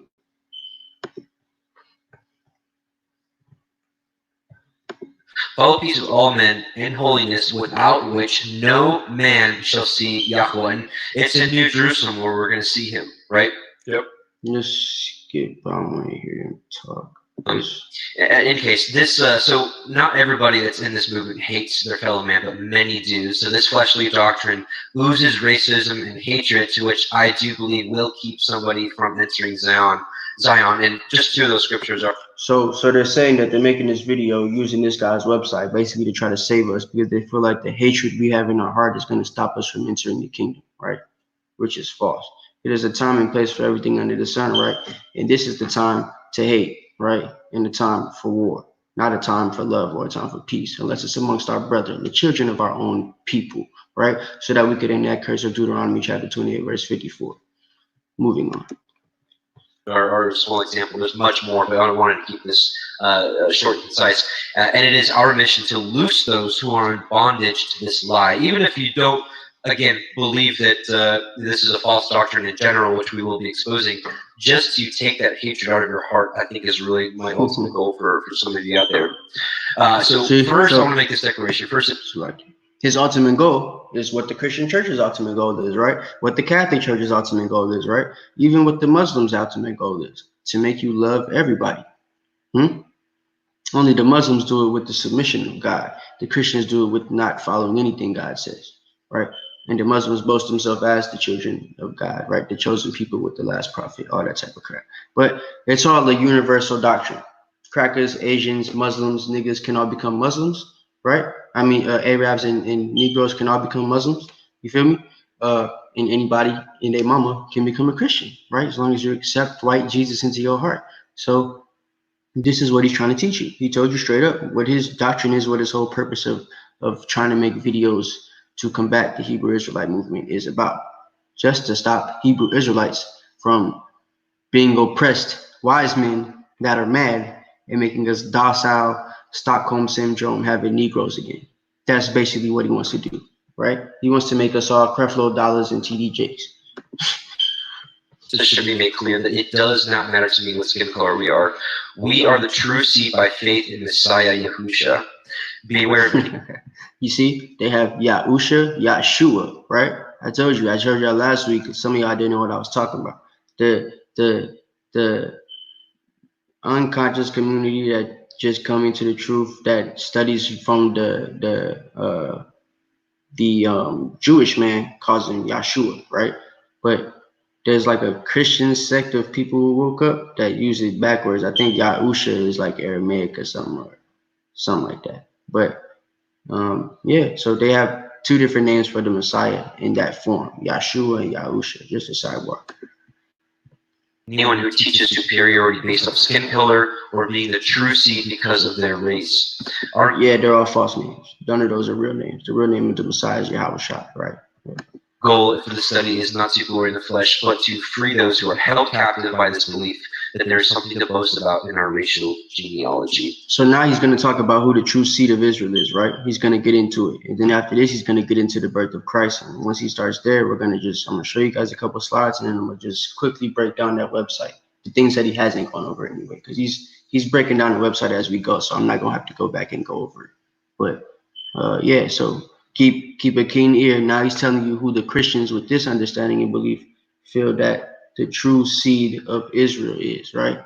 Not the seed of Abraham, Isaac, and Jacob as in the actual seed, but they think that the seed is something completely different than, sperm. It's a spiritual seed. So if you don't mind me continuing just a little bit, I wanted to just kind of set the stage as to who the true seed are, and then we can kind of get into really debunking this theory that's out there. Yes, please. Is that cool? Yeah, okay. Yeah. So let's review the scriptures. As with these short passages, I'll include will clearly state that the grace and salvation of Yahuwah through Yahusha is free to all men and women who believe. All right. This shouldn't even be a topic of discussion. Nevertheless, here we are. Right. I can interrupt him in the midst of his speech because he's not a man, he's a dog, but still wanted to let y'all hear what he said. So he said that he said grace and salvation of Yahweh through, oh wait, hold up. Oh no, I'm wrong. He said Yahuwah. Okay. Grace and salvation of the Most High through Yahweh is free to all men and women who believe, right? Let's cut this right quick. This is something that, of course, the Christian church believes. It's a false statement, of course. Let's start with the salvation part, right? Who did the Messiah actually say himself that he came to save? Since we are already in Matthew, right? I didn't even want to read it. Matthew 15:24 said, but he answered and said, I am not sent but unto the lost sheep of the house of Israel. Right? Get precept in Matthew to this. Matthew chapter 18. Matthew 18:11. For the Son of Man, who is Yahushua, is come to save that which was lost. Right? This verse has been taken out of many people's Bibles. Why? Because it's got to emphasize on who the Most High came to save. Not just the children of Israel, you know what I'm saying, but the ones that are lost, right? Because people will read Matthew 15:24 and say, well, what about the grafting in? The children of Israel know who they are and everything. You know what I'm saying? The people that are lost must be the people that don't have the covenant. So it's got to be the Gentiles and the heathen nations and the dogs and all that stuff. That's not true. The lost people are literally where they got the lost 12 tribes of Israel saying from. This verse right here. The 12 tribes are supposed to be lost. Why? Not because nobody knows where they are, because they clearly did. They put us in slavery, right? We're lost because we lost our identity and our heritage, right? Our heritage is these scriptures. We're going to prove it later. But our identity would be us knowing that we're the Hebrew Israelites according to the Bible. Now we're black, Negro, colored, Native American, African American, Hispanic, Mexican, Puerto Rican, Inca, Aztec, Mayan, you know what I'm saying? All these stupid ass names, Puerto Rican, Dominican, Cuban, Haitian, West Indian, you know what I'm saying? What's that? You feel? That's nothing. So we're lost. This is who the Son of Man came to save. These people, right? What else we got? What else we got? True seed. Let's damn. I want to let him say something first. I'm gonna let him continue for a second, and then we're gonna just break everything he's saying. I don't want to get ahead of myself. Let me let the cracker finish talking and cut it, fall on his own sword. All right. So this is probably the best proof out there. This is Revelation 7:9. This is the multitude saved out of tribulation. And it says, after this I beheld, and lo, a great multitude which no man can number, of all nations and kindreds and peoples and tongues, stood before the throne and before the Lamb, clothed with white robes and palms in their hands. Amen. It's right there. I want y'all to hold tight to the fact that he said white robes. Just remember that as a sidebar, because it's going to go into something if I have a chance to talk about it later, right? White robes, as in the color of the robes that the people are going to be wearing once they, in their glory. 144,000 and 1/3. All right, good. All nations, all kindreds and peoples and tongues. Okay, so all nations, all kindreds, people, and tongues. This is what the Christian church hangs their hat on. The only verse in Revelation that the whole Christian Catholic Church cares about. Anybody with this understanding, the only verse in Revelation that they care about, right? Not Revelation 22:14, when it talk about the law, statutes, commandments, and that's what's going to get you the tree of life, right? They care about this. We don't need the tree of life because all nations, all kindreds, and people, and all tongues that we speak, bow, shebang, are going to stand before the throne and before the Lamb, clothed with white robes and palms in their hands, right? That's what they believe. So let's prove them wrong according to the Bible. Through the spirit and power of the Most High, by Shema Mashiach Yahushua. Right. Let's start with the scattering. Deuteronomy 28:64. Right? Because again, they don't go precept upon precept. They don't know how to do that. They don't know what precept upon precept is. You feel? You ask a Christian what a precept is, he thinks it's a verse. It's the regular verse. Deuteronomy 28:64 says, Yahweh shall scatter thee among all people. This means all people, nations, kindreds, and tongues, right? Because if you're scattered around all people, that's all nations, right? You're in every nation. That's all types of kinfolk, all kindreds, right? Speaking all different languages, that's tongues. So naturally, that puts you in the same category as being all nations, kindreds, and tongues, right? Because you're scattered among those people. You feel? It says, from the one end of the earth even unto the other. That's why we say we're scattered to the four corners of the earth, because we're literally in all nations. You know what I mean? With all kindreds, speaking all tongues. You feel it? It says, which is a cut again to you Negro only niggas that say you gotta look Negro only to be an Israelite. How can you look Negro only to be an Israelite when everybody in all nations don't look like a Negro? Okay, y'all could think on that later, I guess, by yourself or something. It said, "And the Lord shall scatter you among among all people, from one end of the earth unto the other, and there thou shalt serve other gods which thou nor thy fathers have known, even wood and stone." Right? Which proof again is that what do we follow, right? Most of our people who are part of the last slave trade, right, are either Christian or Muslim. If they're not, they have no belief. They're atheists, right? Or they believe in the Bible, but they're not Christian. Or like it's whatever. You understand what I'm saying? But either way, it's lost heritage. It's not our real heritage. So, let's get some more things on the scattering, right? Let's get what I gave y'all guys last time: James 1:1 and 1 Peter 1, right? Just quick little nuke scriptures to prove that Israel actually is scattered. They're not all in the same place. They're not in Israel right now, right? They're supposed to be scattered through the four corners of the earth. Israel is supposed to be desolate. It says James chapter 1 verse 1. James, a servant of God and the Lord Hamashiach Yahawashah, to the 12 tribes which are scattered abroad. Not the 10 tribes, but the 12 tribes. Because either the southern kingdom is supposed to be scattered abroad, not in Israel, right? Everybody's supposed to be scattered. You feel me? What did James say? My brethren, count it all when ye fall into diverse temptations. He's still talking to his brothers, the kinsmen according to the flesh, same folks that Paul was talking to, right? Sounds like. Let's get 1 Peter 1:1. Peter said the same thing. Peter, an apostle of Hamashiach Yahawashah, right, to the strangers scattered throughout Pontus, Galatia, Cappadocia, Asia, and Bithynia, right? These people elect according to the foreknowledge of God the Father, right? How did they have foreknowledge and they're strangers, right? That don't even make sense. That's a contradiction. Which obviously means Israel's being called strangers right here, right? This isn't talking about the people of Pontus and Galatia and Cappadocia and Asia and Bithynia. It's talking about the Israelites that are scattered, that are now strangers to their covenant because they're not following their covenant anymore, right?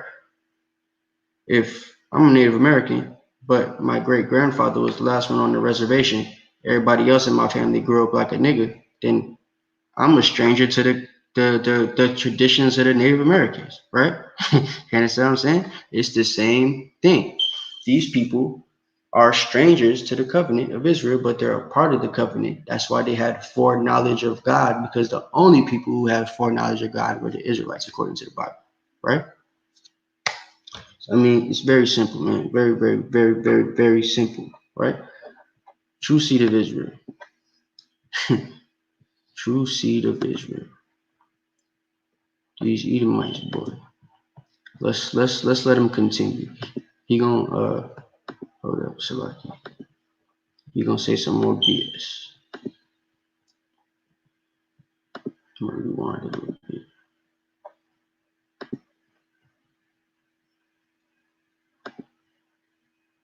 One skin color or one part of society. Right.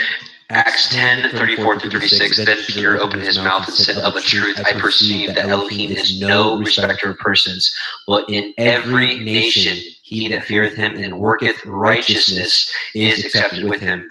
Okay, so again, he said every nation, him that worketh righteousness, right? How can the other people work righteousness? I'm not gonna pull it up again. Romans 9 though. Y'all can go to Romans 9, right? Verses 1-6, right? Basically explain to you that the covenants, the promise, the adoption, the service of God, as it's speaking about here, right? Which makes you righteous, because serving God means you're following the law, statutes, commandments, which is thy righteousness, right? Which is an everlasting righteousness. Thy law is the truth. So you being in the truth, following the law, statutes, and commandments makes you righteous, right? So every man can't work righteousness. Why? Because every man wasn't given righteousness, which is the law, statutes, and commandments. Do we got to prove it? Let's prove it. Let's prove it. Let's prove all things. Right? Every man can't work righteousness because every man wasn't given righteousness to work. Very simple concept. But the heathen can't get it. Right? What I want? Oh, righteousness. Psalm 119. Yep. Every man can't work righteousness because they weren't given righteousness to work. It says Psalm 119, so like here, Psalm 119 and 142. Thy righteousness is an everlasting righteousness. So thy righteousness lasts forever. Why? Because thy law is the truth, right? Righteousness is the law. What did Yahweh say about the law? Not one jot or one tittle shall pass from the law till all is fulfilled, till heaven and earth pass away, right?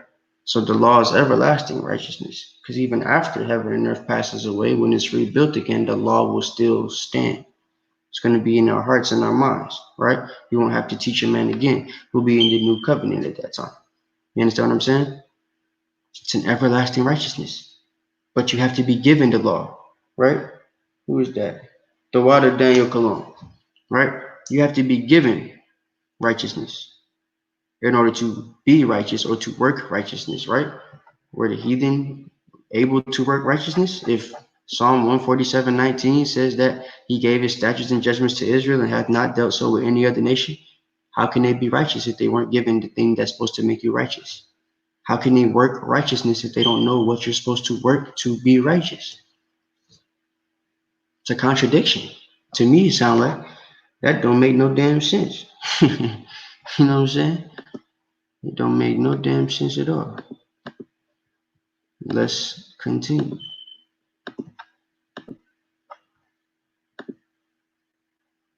The word which Elohim sent unto the children of Yashrael, preaching peace by Yahushua HaMashiach, he is Adonai of all. Right? So we see the same thing here, every nation. Amen. A couple more just to throw in here. John 7:24, judge not according to the appearance, which in this case we're talking about skin color. Judge not according to the appearance, but judge righteous judgment. Right, but it's very righteous to judge according to the Esau's appearance. Why? Because the faces of Jacob shall not wax pale. So when you see an Israelite and you know it's, when you see an Edomite and you know it's an Edomite, you can hate the Edomite because it's an Edomite. You understand what I'm saying? Who hates Edomites? The Most High hates Edomites, right? Jacob have I loved, Esau have I hated. Ain't we supposed to love what the Most High loves and hate what the Most High hates, right? Shouldn't we hate evil and love what's good, right? Isn't good Jacob and evil Esau? Like, that's what it is. We can hate Edomites. Moving on. Romans 2:11, for there is no respecters of persons with Elohim. No respecters of person, but he has what? Let's get Exodus chapter 2 and verse 25. Exodus chapter 2 and verse 25. Because they like to say this, right? He ain't worried about you guys. He don't care about Israel. He has no respect of persons. No. He told us that because he didn't want none of us as individuals to get boisterous against the law, statutes, commandments, and to think that, hey, I'm an Israelite. I don't really got to do this stuff. But the Most High did say this, though. Esau. This is Exodus chapter 2 and verse 25. The Most High God looked upon the children of Israel, and God had respect unto them. Right. Let's start at verse 24. The Most High God, Yahweh, heard their groaning, and God remembered his covenant with Abraham, Isaac, and Jacob. And God looked upon the children of Israel, and God had respect unto them. You understand what I'm saying? So you have respect unto the children of Israel, man. You don't respect individuals, but as a nation as a whole, he respects Israel because we're the people he chose, the people he set above all people upon the face of the earth.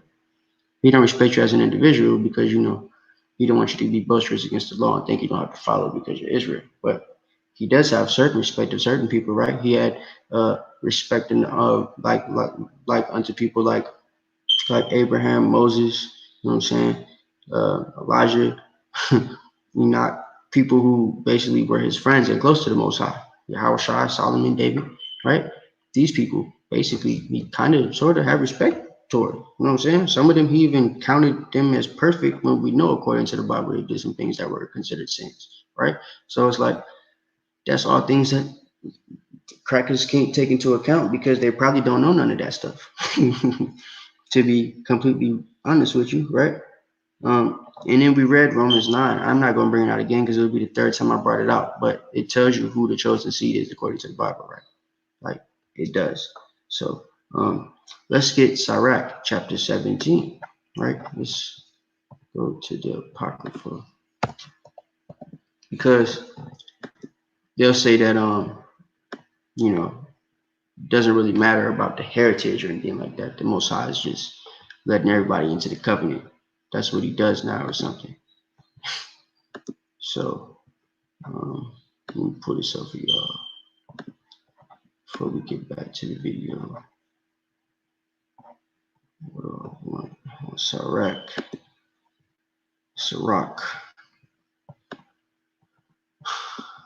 From Atlanta, I say Sirach.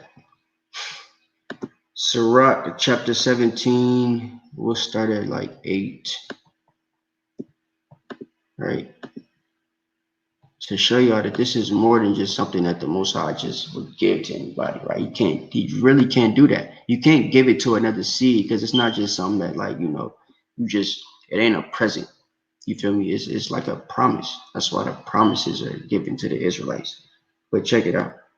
It's a little bit more than a promise because this promise became our heritage, right? Check this out. This is Sirach or Ecclesiasticus chapter 17, verse 8.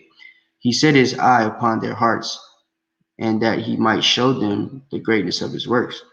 He gave them the glory in his marvelous acts forever, right? This is where they get the glory from, right? The glory is his marvelous acts, him being able to save us from Egypt this time and the last time, right?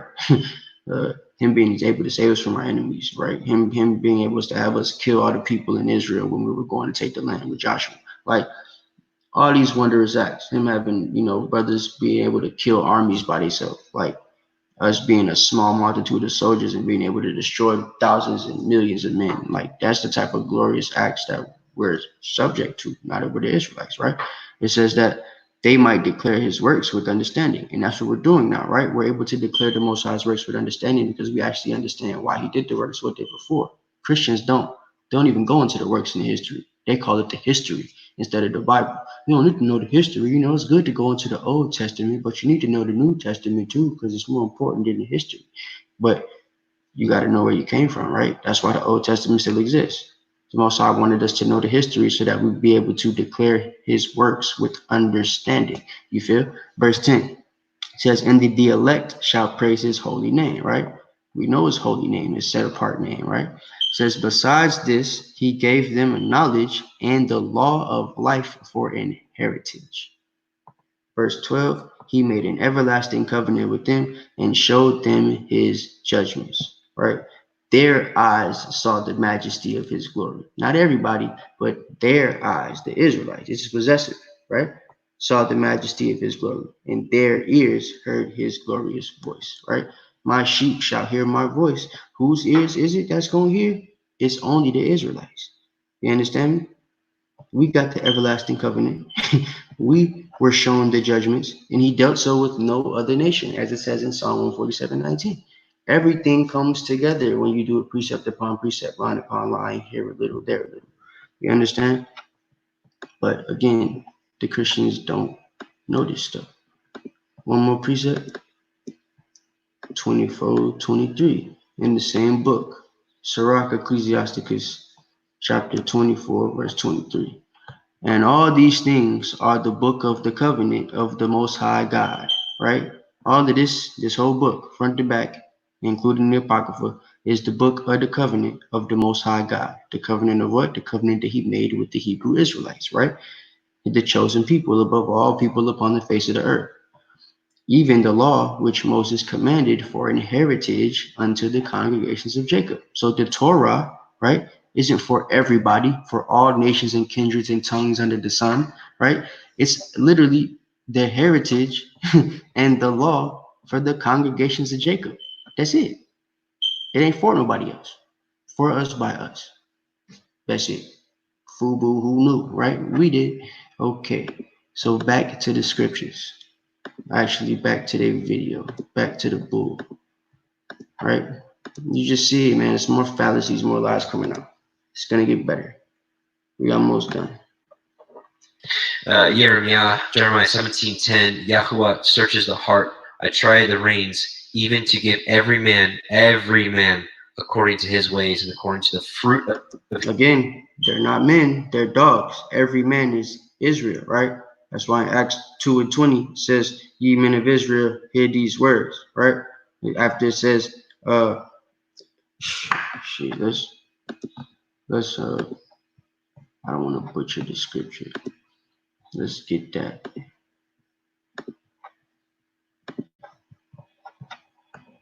Because I mean, really could sit and break down every single thing that they said. There's so many lies in this like video, but I don't got time to do that. You know what I'm saying? Like, we ain't even gonna go through more than 30 minutes of it, and it's an hour and 45 minutes long. Like, it's so much lies. But all right, look, this is Acts 2:21. And it shall come to pass that whosoever shall call upon the name of the Lord shall be saved. Right? They do this type of stuff, right? They see words and they hone on to the one thing. He's going to say later on that we do that when it comes to like the color of Christ and all that type of stuff in certain scriptures in the Bible, right? That we just hone on to one word. But that's what they just did, right? All nations, kindreds, and men, all men shall worship before the throne. But he didn't do the research to find out he's not a man according to the Bible. He's a dog. He's a heathen. He's a stranger. He's an alien. He's a duck. You understand what I'm saying? He's nothing according to the Bible, but unto spit, right? And the drop that followed from the vessel. That's it. That's all they are. So, but it says, whosoever shall call upon the name of the Lord shall be saved. Ye men of Israel, hear these words. Because it's like, if I'm talking to a room, we give this analogy all the time, right? If I'm a baseball coach or a football coach or a basketball coach, and I'm talking to the locker room, I'm giving them a speech, and I say, he who make the basket, whoever makes the next basket or the winning basket of the game, that person gonna get ice cream. I'm talking to the whole locker room. Nobody in particular, but it don't mean I'm talking to the other team. If they win the game and somebody on their team made the winning basket, I ain't gonna take them out to get no ice cream. I'm only talking to the people who it pertains to, right? The people who can hear what I'm saying. Paul wasn't talking to everybody. So when he said whosoever, right? He's literally talking to whosoever in the room with me. Whosoever in the vicinity of my voice. You feel what I'm saying? And to clarify, ye men of Israel, hear these words, in case any crackers is walking by on the street and they hear what we're talking about. In case any heathen in this church, ye men of Israel need to hear these words. Yahushua of Nazareth, the man approved of God among you by miracles and wonders and signs, which God did by him in the midst of you, as ye yourselves also know. Him being delivered, like, I'm not gonna read the whole thing. Yeah. Him being delivered by the determined counsel and foreknowledge of God, he had taken, and by wicked hands have crucified and slain, whom God hath raised up, having loosed his pains of death, because it was not possible for that he should be holding of it. So he's telling you, like, everything he just said wasn't to everybody. He wasn't speaking to the whole world. He didn't have a megaphone and he's not on Channel 2 Action News or CNN where the whole world and the whole United States of America can hear what he's saying, right? He's talking to a room. It's a letter. That's it. To the people in the vicinity of whoever's reading, right? Of what he's saying. All that type of stuff. Ye men of Israel, hear these words. That's it. That's who he was talking to.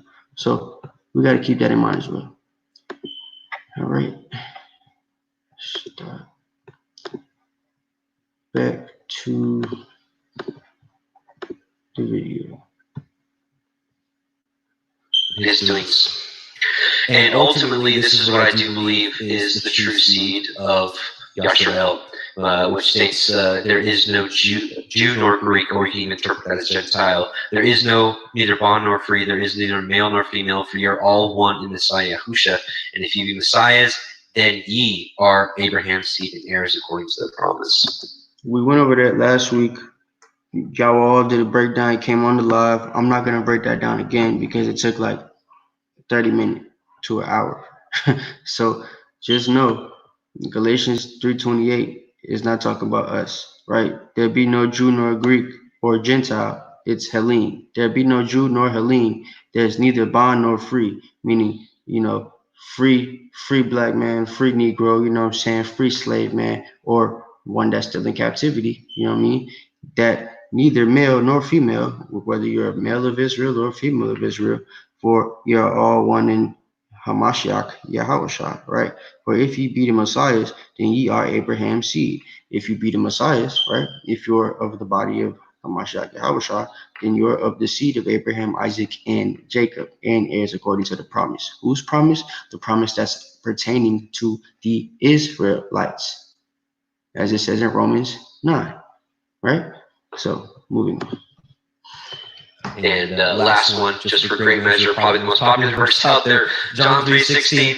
For Elohim so loved the world that he gave his only begotten Son, that whosoever believeth in him should not perish but have everlasting life. So, Amen. Again, there's that word whosoever, right? Who is Yahushua talking to in John 3:16? Nicodemus, a ruler of the Jews. So when he's talking to Nicodemus, ruler of the Jews, he's saying this with the knowledge and intent that he's going to go back and tell more Jews, since he's a ruler of the Jews. So he will be telling Jews, who is the world in Isaiah 45:17, that will get everlasting life, right? And shall not be ashamed nor confounded, and is a world without end, right?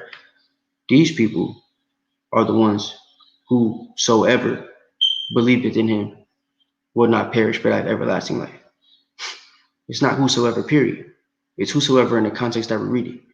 Christians love to say, you got to speak into context. You got to talk into context. But they never speak into context. It's ridiculous. Let's go. That's interesting. The last verse there is one of the verses that I saw a guy who confronted some of the Hebrew Israelites on the street, and this was just the first verse he asked them about. Was like, what about John 3:16? And interestingly, like many others who come into conflict with people that they don't have an answer to, they just change the subject and they go, oh, well, John 3:16. Well, what about Deuteronomy, whatever? And they can't. So this is what I'm saying, right? We don't want this to happen. I don't know what video you saw, because I don't know what Israelites on the street that don't know how to break down John 3:16, but whoever you are, he saw it, and now he thinks that we don't know how to break that down. So I taught you how to break down before. I'm not going to teach it again. I gave y'all the precepts. If you want to go look at it, it's one of the other Milk Monday. I think the first one that we did, the first Milk Monday lesson. So y'all can go back and look at those precepts. But I gave you a way to break down John 3:16 basically in the order that I like to do it in. So, but yeah, there's a breakdown for John 3:16. We know what the breakdown is for John 3:16. I kind of summarized it for you a minute ago, right? The world without end is in Isaiah 45:17. It's the same world that it's talking about in John 3:16. And it says in Isaiah that it's Israel, right? So that basically testifies to the point I was making earlier with Acts 2:21. Whosoever in the context of the Bible is whosoever that is an Israelite, right? That's it. So let's go. Quite answer the question. And I think that's one of the biggest things we've noticed with almost every issue we have when there's doctrinal problems is that they're not they don't conform to the counsel of the whole word. So you can take almost it. Y'all saw how he did that? He said we don't conform to the counsel of the whole word, right? But we're the only ones that know how to read the whole word the way that the word says it's supposed to be read. Here's how you conform to the count. Man, the heathen imagine a vain thing. Why do the heathen imagine such a vain ass thing? They vain as hell. Y'all vain, man. You heathen are crazy. Seriously. Yeah, that's ridiculous, man. What do I want? Hold up.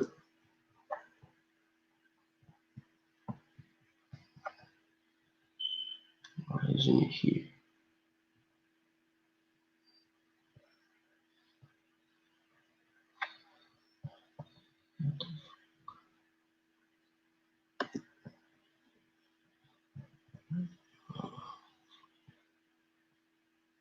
Anyway, Salaki. But yeah, so he said we're not conformed to the doctrine. So let's prove what being conformed to the doctrine. How you get conformed, right, to the whole word. Because he's basically trying to say we don't use the whole word as if we don't understand the whole word. And they have an understanding of the whole word. That's the thing, right? He's trying to say they don't understand, but we do. You feel me? Check this out. Whom shall he teach the knowledge, right? This is Isaiah 28:9. Whom shall he teach knowledge, and whom shall he make to understand doctrine? Them that are weaned from the milk, right, and drawn from the breast. These white boys never got the milk. They didn't get no milk. Their mama was feeding them Pedialyte. You know what I'm saying? They didn't get milk. They got that GMO stuff. So look, it says, whom shall he teach knowledge, and whom shall he make to understand doctrine? Them that are weaned from the milk and drawn from the breast. For precept must be upon precept, precept upon precept, line upon line, line upon line, here a little and there a little. For with stammering lips and another tongue will he speak to his people. Right? So we got the knowledge, we understand the doctrine because we got the milk. I'm teaching y'all the milk now that don't understand the doctrine, right? You can't get the meat without getting the milk first. You can't just feed your baby solids as it's a baby when it don't have no teeth, right? It's gonna choke and die. So you got to give them something they can digest. When as they get older, you know what I'm saying? Their teeth start growing. You give them more and more meat. You know what I'm saying? You give them more solid food. See what they can chew. You start with the milk, and you go to like the baby food, and then you go to like fruit or something. You know what I'm saying? You start letting them teeth and everything. Once the teeth start growing, you give them something back. You know what I mean? Some meat, a little piece of chicken every now and then, something. So turkey, something like that. You know what I mean? And then you get the grilled chicken, the steak. You get the lamb. You get, you know what I'm saying? Then you get to devour the real stuff. So. Right. The white boys drinking Similac. You know what I'm saying? That's exactly what they on right now. So this is what it is, right? We got the knowledge because we got the milk. So they'll actually never understand the scriptures because milk isn't for them in the first place, right? We don't even give milk to the dogs. They get water. You feel me? That's what it is. Go ahead. Text. And by the way, that's what this guy who was confronting them was telling them. They're taking this out of context, and they just wouldn't even hear it. When you take something out of context, you can make up pretty much any doctrine you want. But if it does, that's exactly what Peter was saying, right? People are going to take things that Paul said out of context and make up whatever doctrine you want. Right, man? Just cut himself. That's what he's been doing. They've been just making whatever doctrine they want. You know what I'm saying? That's what they do. they take his words out of context. Doesn't fit in with the whole counsel of the whole word, then you have serious issues. And the thing that we have issues with when it comes to Christians is that what we're saying, as you've been able to see throughout the time span of this video that I've made, everything I've said, I've been able to prove with the Bible. They're reading off of another man's website, and the things that they're reading, I've been able to prove and speak against according to the Bible. So that means they made up their own doctrine because they didn't understand or confirm to the whole word, as he was trying to say, right? We have to find a way to make things make sense in a way that conforms to the counsel of the whole word. Otherwise, you're ignoring something. And I think many of us came to Torah, to the law, statutes, and commandments of the Most High because we recognize that. We recognize that when we were fed by Christian doctrine only, and then we read the Messiah's words, we realize we're having to ignore his words in order to. So they admit that Christians ignore the words of the Messiah, right? This is what will get a lot of Hebrew Israelites that are still in Christian doctrine when they see this type of video, because they'll be thinking that there's heathen with the correct understanding because they're trying to follow the law, statutes, commandments, or at least listen to what the Messiah is saying, right? And then they go and pull up a verse that we brought out, that we taught them, right? Because again, these two crackers, these Edomites, these devils, deceivers, right? They came out with the whole knowledge and understanding of the Bible 3 to 5 years ago after they saw Hebrew Israelite videos on YouTube. And their first videos individually were telling people that we are the Israelites. So they didn't learn Matthew 5, 17 and 19 or 20 or 21 through the Christian church. or not even through their own understanding, or them finding it out or finding it themselves.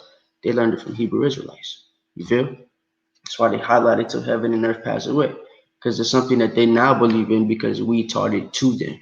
But they didn't stay conformed to our whole doctrine because it wasn't for them. They didn't get the doctrine that Yahweh Shai sent from the man that sent him. They got the doctrine of devils, right? Their fathers have inherited lies. Continuing Christianity. And so once we come to grips with that, like, hey, I can't ignore what he's saying. I can't ignore what his apostles are saying. Then that's what wakes us up. That's what brings us to the truth, our willingness to state that, hey, we were wrong. And it does say this. And so I'm going to change my ways, And so with that, I want to see if they're going to see this video and be men of their word like they said they are, but we know it's not right. But just catch what they said. They said that they're men of their word. According to the Bible, they have to admit that they're wrong when they're wrong. You know what I'm saying? Because it does says what it says. Well, everything that I've proven, we've shown with the Bible. It does say everything that we've said, right? So what's the answer to this stuff, right? That's what my question would be. Let's fast forward a couple seconds. Someone got to hear them babble. Makes sense. Right. Well said. Well said. I actually wanted to quickly share a scripture as well before we move forward. Okay. I actually posted this earlier this morning, and I wasn't even really looking for this. It kind of just fell in my lap, but I thought it was perfect because Yah provides. And I just want to read to you Isaiah chapter 56, verse 3 through the end, which says, "Neither let the son of the stranger that has joined himself to Yahuwah speak, saying, Yahuwah hath utterly separated me from his people. Neither let the eunuch say, Behold, I am a dry tree."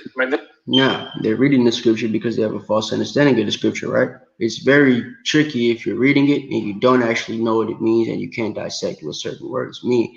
And you wouldn't know what certain words mean in the context of what they're talking about if you don't know the context of the whole scripture, if you don't know the doctrine. If you don't know that there's Israelites that are going to be scattered because they fell off from the law, statutes, and commandments, 10 of the tribes aren't even supposed to be dealing with the southern kingdom right now because they were joined to idols and they were told to leave them alone. So these people, when you go into the New Testament, they're going to have to be grafted back in, right? This is the people that are going to be given grace. And basically Isaiah is kind of alluding to it right here, that there's going to be something like that being done and being given in the New Testament, but he's not saying it's going to be called grace or anything because it hasn't actually been given yet. So, but he's alluding to it right now. You know what I mean? When he's saying that, verse 3, neither let the son of the stranger that he joined himself to the Lord speak, saying that the Lord hath utterly separated me from his people, right?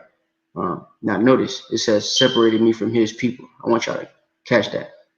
How are you a stranger and you're separated from his people, right? As a stranger, you're naturally separated. So there wouldn't be no reason for the Most High to utterly separate you if you were, actually a stranger. You feel me? But the reason you had to be separated is because you're a stranger that used to be joined, which means you weren't a stranger at some point, right? Just think about that. This alone, but it just keeps going. For thus saith Yahuwah unto the eunuchs that keep my Shabbat, and choose the things that please me, and take hold of my covenants. This is about people who choose the things that please him, even those who have been cut off, emasculated. Wait, why were they cut off? Emasculated, right? This is speaking about eunuchs in the sense of people like Daniel. And, eunuchs get their heads cut off, right? So that you can't, do what you're supposed to be doing. You're basically a eunuch when you're a stranger when it comes to the covenant, right? Isn't marriage and stuff like that a holy matrimony? Isn't that a covenant that you're making with your spouse? So you're basically a eunuch, you know what I'm saying? If you're a stranger to the covenant as well, you're separated, right? And as separated, right? No eunuch is supposed to enter into the kingdom of heaven, but he's saying, don't worry about that, right? Check this out. But these heathen here are trying to trick you and deceive you into thinking that this verse is actually talking about real strangers and heathen and stuff like that. And a lot of you Israelites have this understanding, so y'all need to wake up. Listen to the breakdown. Even unto them will I give in mine house, and within my walls a place and a name better than the sons and of the daughters. Better than the sons and the daughters. Yes, because the sons and the daughters, if you go into Romans chapter 11, right? You're not supposed to boast against the original trees and stuff like that, because you're basically being grafted in. You're going to be brought back. You're somebody that, doesn't the Messiah say he rejoices when one sheep gets lost and he brings it back? He found him again and stuff like that. Romans was 18. Yeah, that's Romans 18. When the sheep gets lost, instead of him worrying about the ones that are already there, they know what they're doing. He has to go out and find the one that wanders off. And when he finds it, he rejoices, right? It's because, and like that person is basically going to be given a name better because they came back. They didn't just stay lost. They came back and was able to keep the lost God's commandments. They was able to endure to the end. That makes them one of the 144,000, right? Most High will, the 1/3, right? So these people are going to be running Israel, some of which, could have better names than the original people who fell off, right? These original sons of Adam who fell off and helped us go into the sin that we're in. So yeah, we're going to have better names than the originals. Go ahead. But then again, we are the originals too, right? I will give them an everlasting name and shall not be cut off. Also the sons of the stranger that join themselves to Yahuwah to serve him. See, the sons of the stranger. I'm going to show you when he's finished how many times we've been called strangers and heathens and all that type of stuff in the scriptures. To love the name of Yahuwah and to be his servants. How can you love the name of Yahuwah if the name of the Most High is holy, given unto certain people, right? The name's not given unto anybody. It's a holy name of Yahweh. I mean, everybody's not going to have it. This can't be talking about real strangers, but we'll see. Everyone that keepeth the Shabbat from polluting it and taketh hold of my covenant. Even them. Who can keep the Sabbath and not pollute it and take hold of the covenant, right?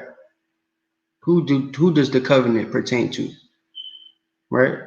Will I bring to my holy mountain and make them a joyful in my house of prayer. This ties back to the verse of Revelation you just read. Right. Their burnt offerings and their sacrifices shall be accepted upon my altar. Right. So how can their sacrifices be accepted upon the altar if they're not allowed to get through a gate to get to the altar to be able to have their stuff? Like, you know what I'm saying? When it is time for the heathen nations to bring their goods and everything like that to the Most High and stuff and Yahweh Shai and everything like that, they're not going to be doing it just because they want, or like walking through the gate themselves. You know what I mean? We're going to be forcing them to do it, and they're going to be bringing their stuff to the gate. We're going to be taking it from the gate through the gate to the altar. The heathen not going to have no part in getting through the kingdom. There's no gate for them. They're not going to be able to get in. So this can't be talking about them. Okay? My house shall be called a house of prayer for all people. To Yahuwah, which gathereth the... Yeah, so, all people are going to have to worship the Most High in spirit and truth, but his house is going to be a prayer. That's the reason it'll be a prayer for all people, because all people are going to, the Israelites are going to be conformed to the Most High, right? And other people are going to have to be ruled with the rod of iron and be forced to follow the lost God's commandments of the Most High, right? And if they, go against that, we get to break them to shivers. That's how it is. That's literally what the Bible says. So, let's read this. Outcast of Israel saith, yet will I gather others to him besides those which are already gathered unto him. And look at this. Right. Look, now it says the Lord God, right? Yahweh, power, which gathereth the outcast of Israel saith. So he's the Most High, which is going to gather the outcast of Israel. Now, this is what he's saying about gathering the outcast of Israel. It says, yet will I gather others to him besides those that are gathered unto him. Who was gathered unto him already? The southern kingdom. Who's not gathered? The northern kingdom. Because what? They were joined to idols. Leave them alone, right? So they're the outcast of Israel. They were outcasted. They were sent away. They were banished, right? Leave them alone. They went to another land to go serve, follow the lost God's commandments in another land which no man knew, and they didn't even do it there. Or they did for a time, but they fell off, right? So, yet will he gather others to him besides those that are gathered unto him. You understand me?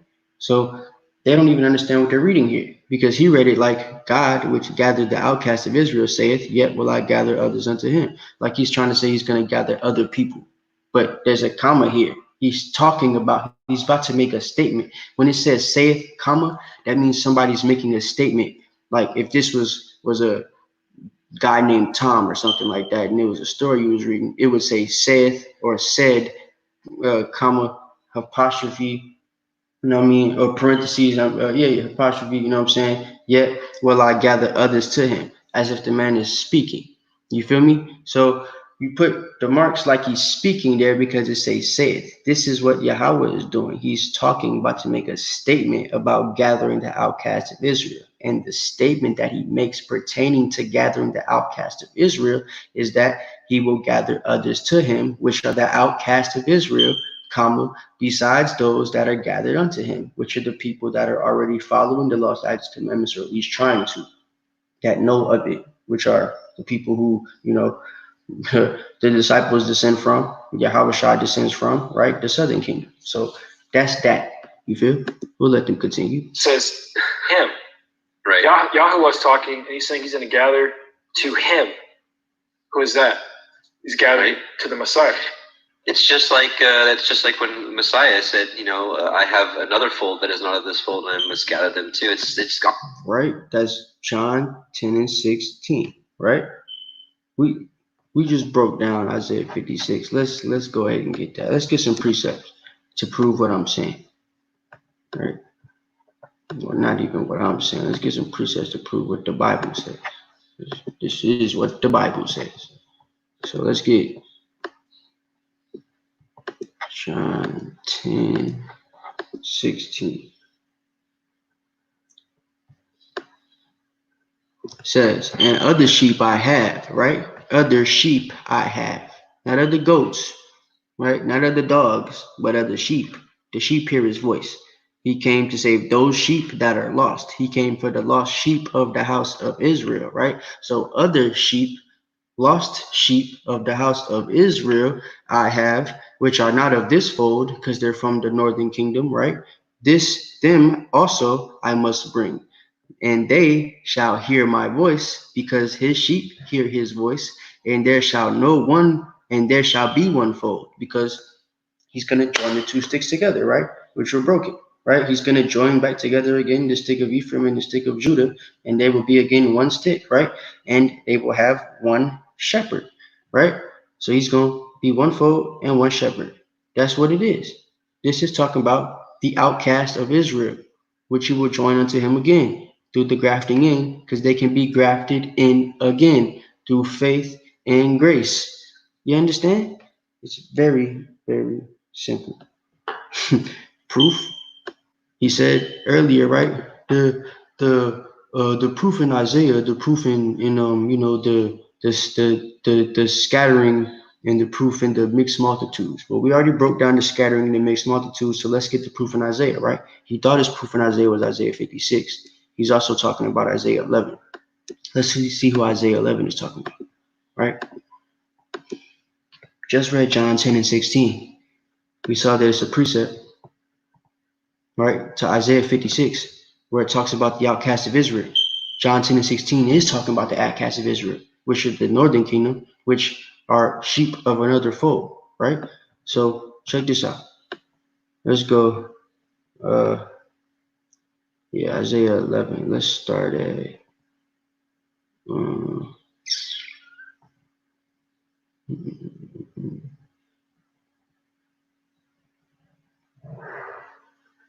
don't know where I want to start.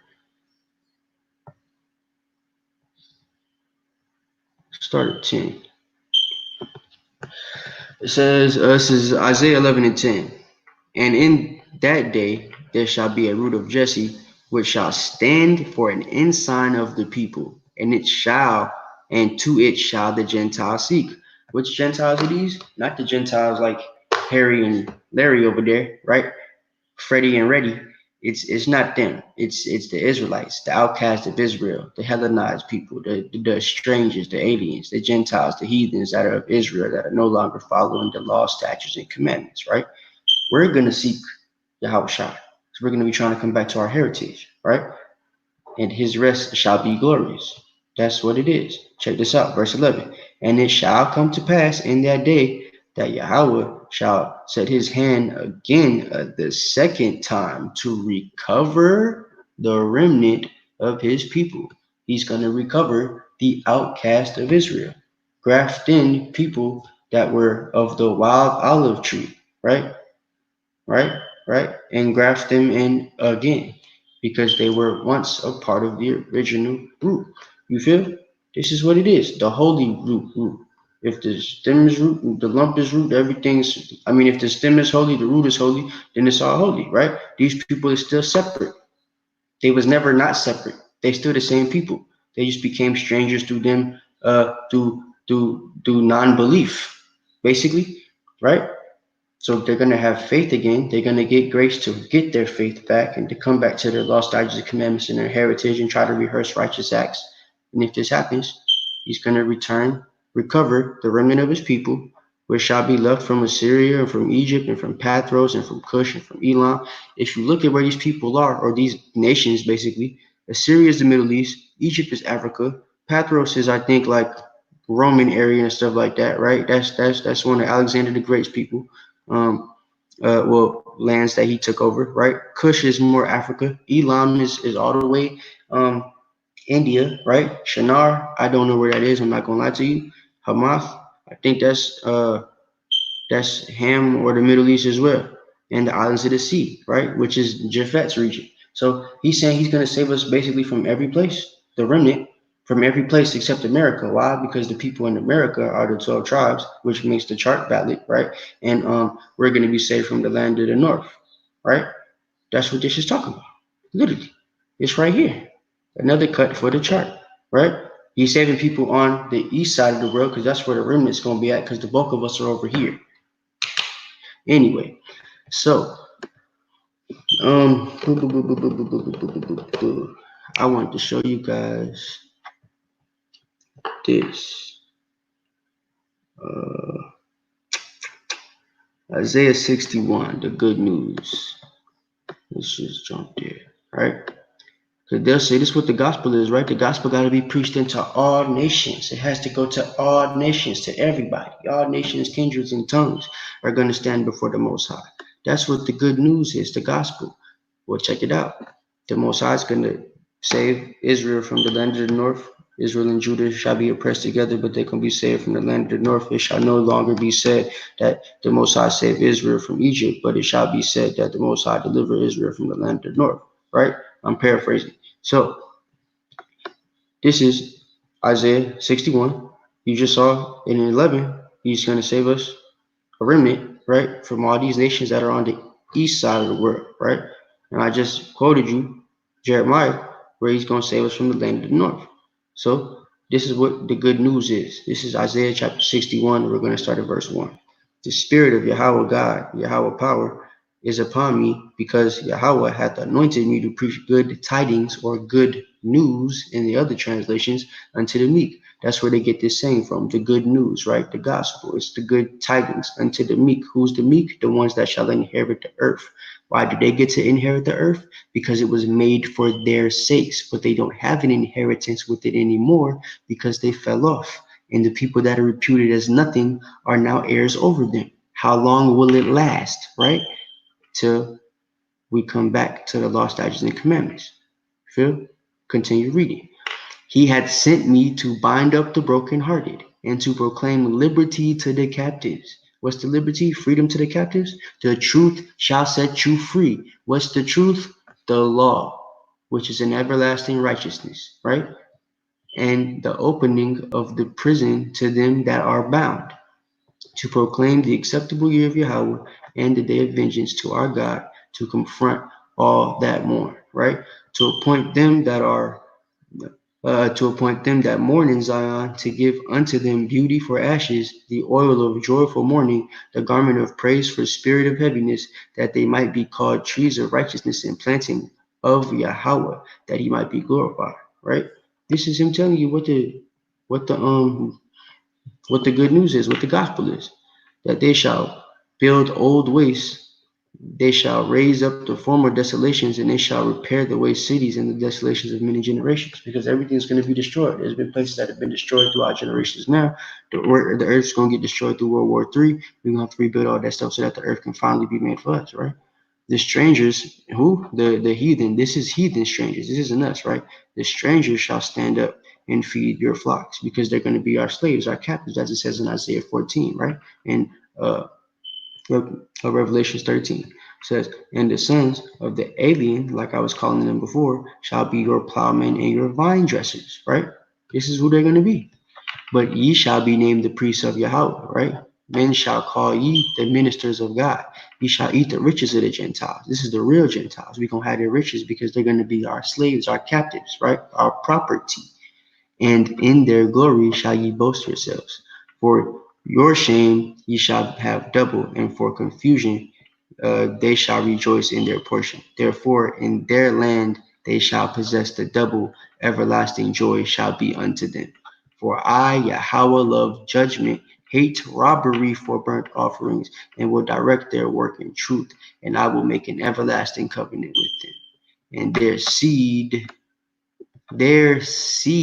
shall be known among the Gentiles, the heathen, the crackers, the dogs, the aliens, the real strangers, and their offspring among the people. All that see them shall acknowledge them, that they are the seed which the Most High Yahweh hath blessed. I will greatly rejoice in Yahweh. My soul shall be joyful in my God, for he hath clothed me with the garments of salvation. Whose salvation for? Salvation is of the Jews. They know not what they worship, but we know what we worship, right? We get the garments of salvation. He that covered me with the robe of righteousness, that law, right? That love, as the as the bridegroom, because he loves us, right? Decketh himself with ornaments, and as a bride adorned himself with her jewels. You feel me, man? Last verse.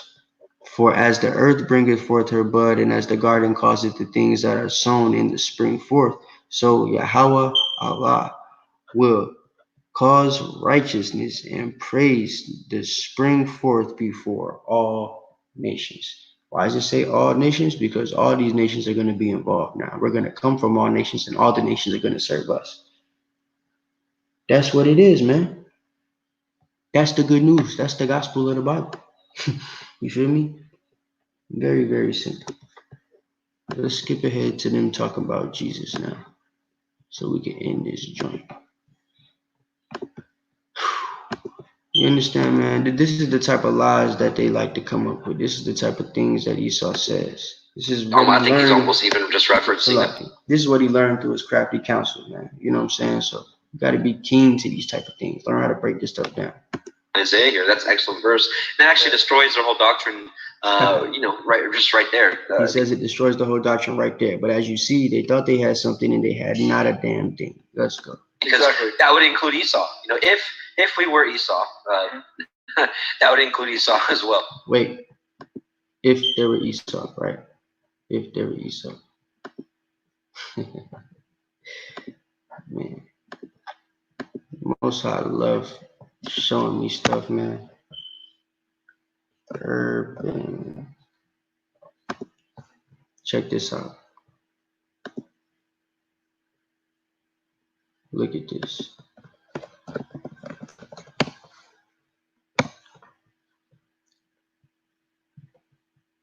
Look at this. This is Edomite, right? The white boy. He gonna say it a couple times because we about to get into the color of Jesus. They about to say Jesus is a white boy. He said if they are the Edomites, right? This is Edomite according to the dictionary that we have now since 2010, right? A descendant of Esau who was born red and hairy, someone who the Most High hates, according to Malachi 1 and 3 and Romans 9:13. Also means wasted away. So-called crackers or Caucasian, the cave dwellers, are the Edomites today. So the Most High hates Edomites. You feel? Today's Jews are descendants of the Edomites. Today's Jews, as in the Jewish people, shorthand for thieves. Why is it a shorthand for thieves? Because they stole the real Israelites' land, right? the real Jews were black. Y'all came back white. We cannot accept you. That was Gamal Nasir, right? President of the Arab Union or the Arab Republic, whatever that shit was called. Edomite, tribesman from the house or in jurisdiction of Esau. Today he is believed to be among the crackers, right? Particularly the Romans and the Germans, both of which you see in the video today. The Edomites stole the knowledge from the original Judeans and sold the knowledge to the Europeans as a way to slight the Jews, because the Edomites knew that once the Messiah came back into power, Christ would terminate the Edomites. You understand? Why do people know this on the internet? You feel? Because the truth has gotten out there. The truth has spread. Y'all understand this? This is on the internet, bro. Look, I'm not gonna go through all of them, but they're definitely the Edomites. We didn't make those. You understand me? The white man is the Edomite according to the Bible. So he said, if we are the Edomites, real proud. The heathen imagine a vain thing. Oh, it didn't work. Hold up. You're not gonna be able to hear it. Salak. All right, there it is. If we are the Edomites. Let's go. Right.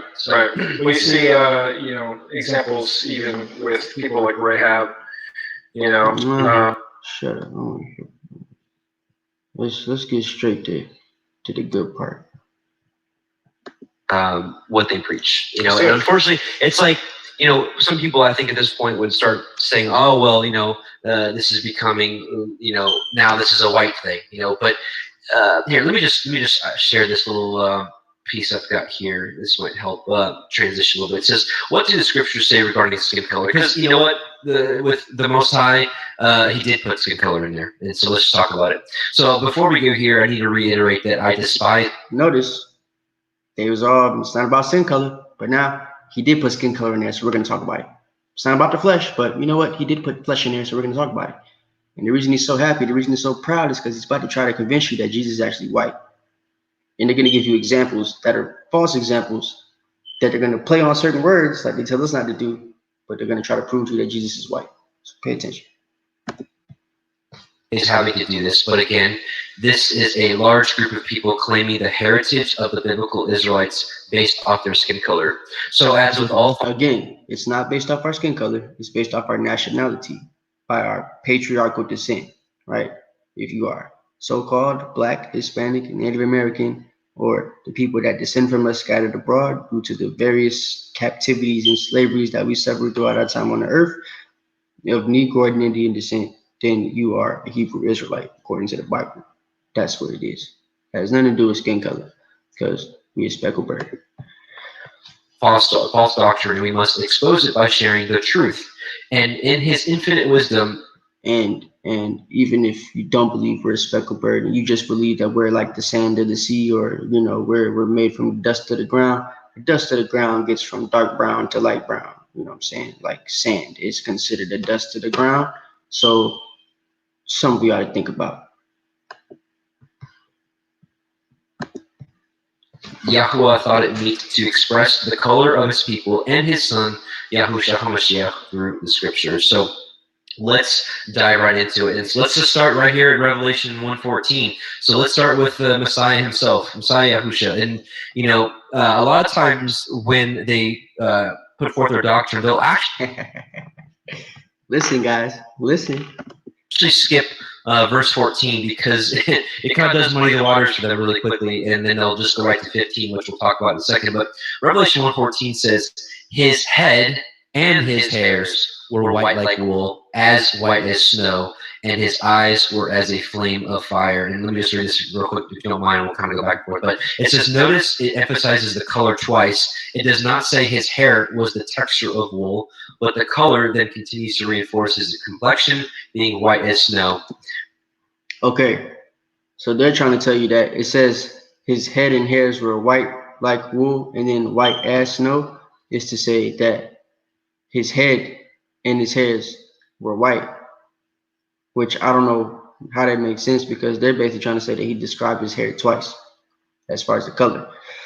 Not the texture at all, just the color. Right. So he told you his head is white, right? Like wool. His hairs is white like wool. Then he said it's white as snow. Like there's a different type of white or something. So what they got to realize is it says his head and his hairs were white like wool. So like wool is describing what the hair would be like, right? Then it goes into the color to tell you, well, yeah, there was white too, like wool, as white as snow, right? So it's hairs white like wool, woolly hair, white as snow, color of the hair, right? Eyes were a flame of fire, right? Because look, then they're gonna bring up the thing about the bronze skin and stuff in 15. Why is his skin a certain color and his feet a certain color, but his head is white? That's weird. You know what I'm saying? Where he was an albino from the neck up, and then everything else was brown skin. Like that don't make no sense. Up to the beginning of that verse, it says his head was also white alongside of his hair. Justin, what do we do with that, right? Other than taking it at face value, have we not learned our lesson? Look at this picture. That's what they're trying to say he looked like, right? But notice the arms here, right? The arms are still Edomite arms. This is white. This is what you would call a red man today, a pale face, right? Pale skin, wasted away. So they got the white face with the white hair, but then they got white arms too, and they probably got white feet. Like, come on, bro, that ain't what it said. Look, his head and his hair were white like wool. It don't say like snow. It says as white as snow, but like wool. See, even the picture that they show you is a lie because that ain't what the verse says. They're doing anything they can to try to implant themselves into your history. Pay attention. This is still that first Maccabees 3:48. You know what I'm saying? Them writing, them opening the book of the law and changing the face of the images, right? This is them doing that. They doing it right here. And then lying. They changing words up to try to fit this picture. White like snow, like white like wool, like snow. That ain't what it says. It says as white as snow, like wool. Texture, color. Very simple. With biblical earth, pillars, and a movable compass upon the face of the deep, so on and so forth. So I think you and I both agree that it means what it says. So what they'll do is they'll say that his hair was, they'll skip this part, but they'll say his hair was like wool, right? And nobody skips that part. His head and his hairs were white like wool, right? He got a black man's beard and he got a black man's hair on the top of his head. Black men don't have the same texture hair beard as crackers and Elamites and Arabs and all them. Our stuff's different. It's woolly, right? Didn't I tell you as white as snow to tell you what the color is? You got hair on your head besides the hairs on your head, right? It's your facial hair. That's what they was talking about. It's old English. People didn't speak the same back then, right? Go ahead. They'll be like, they'll show a picture of, a white guy, and they'll be like, is his hair like wool, or is this man's, hair like wool? Is the black man's hair like wool? That's why we reference goats and sheep, right? Goats got hair like Billy and Reddy, and then obviously sheep have hair like black folk. You know what I mean? Hispanic, Negroes, right? We got woolly hair. Go ahead. But totally skipping this first part here. Right, exactly. Yeah, and again, I don't know if you included tonight the verse from Song of Solomon we were talking about earlier today. Again, in one way you can read it and say, oh, look, it says the word black there. But then if you just look a little bit closer, it also says Solomon was alabaster and he was ivory. Right. And so it's like, once again, you're just skipping right past. You see what I'm saying? So in Lamentations, it says that the Nazarites were, were like whiter than milk. Then it says they were like, like as into sapphires and rubies. They were ruddier than rubies. That's like red, white, and blue. That's the damn colors of the American flag. You know what I'm saying? But we know the Nazarites didn't look like that. Then later on, okay, let's show you that description. Now, Lamentations 4:7. Let's go there. Just to prove what I'm saying. He don't know nothing about the Bible, man. I clicked the wrong damn thing. They know nothing about the Bible. Let's go back to this.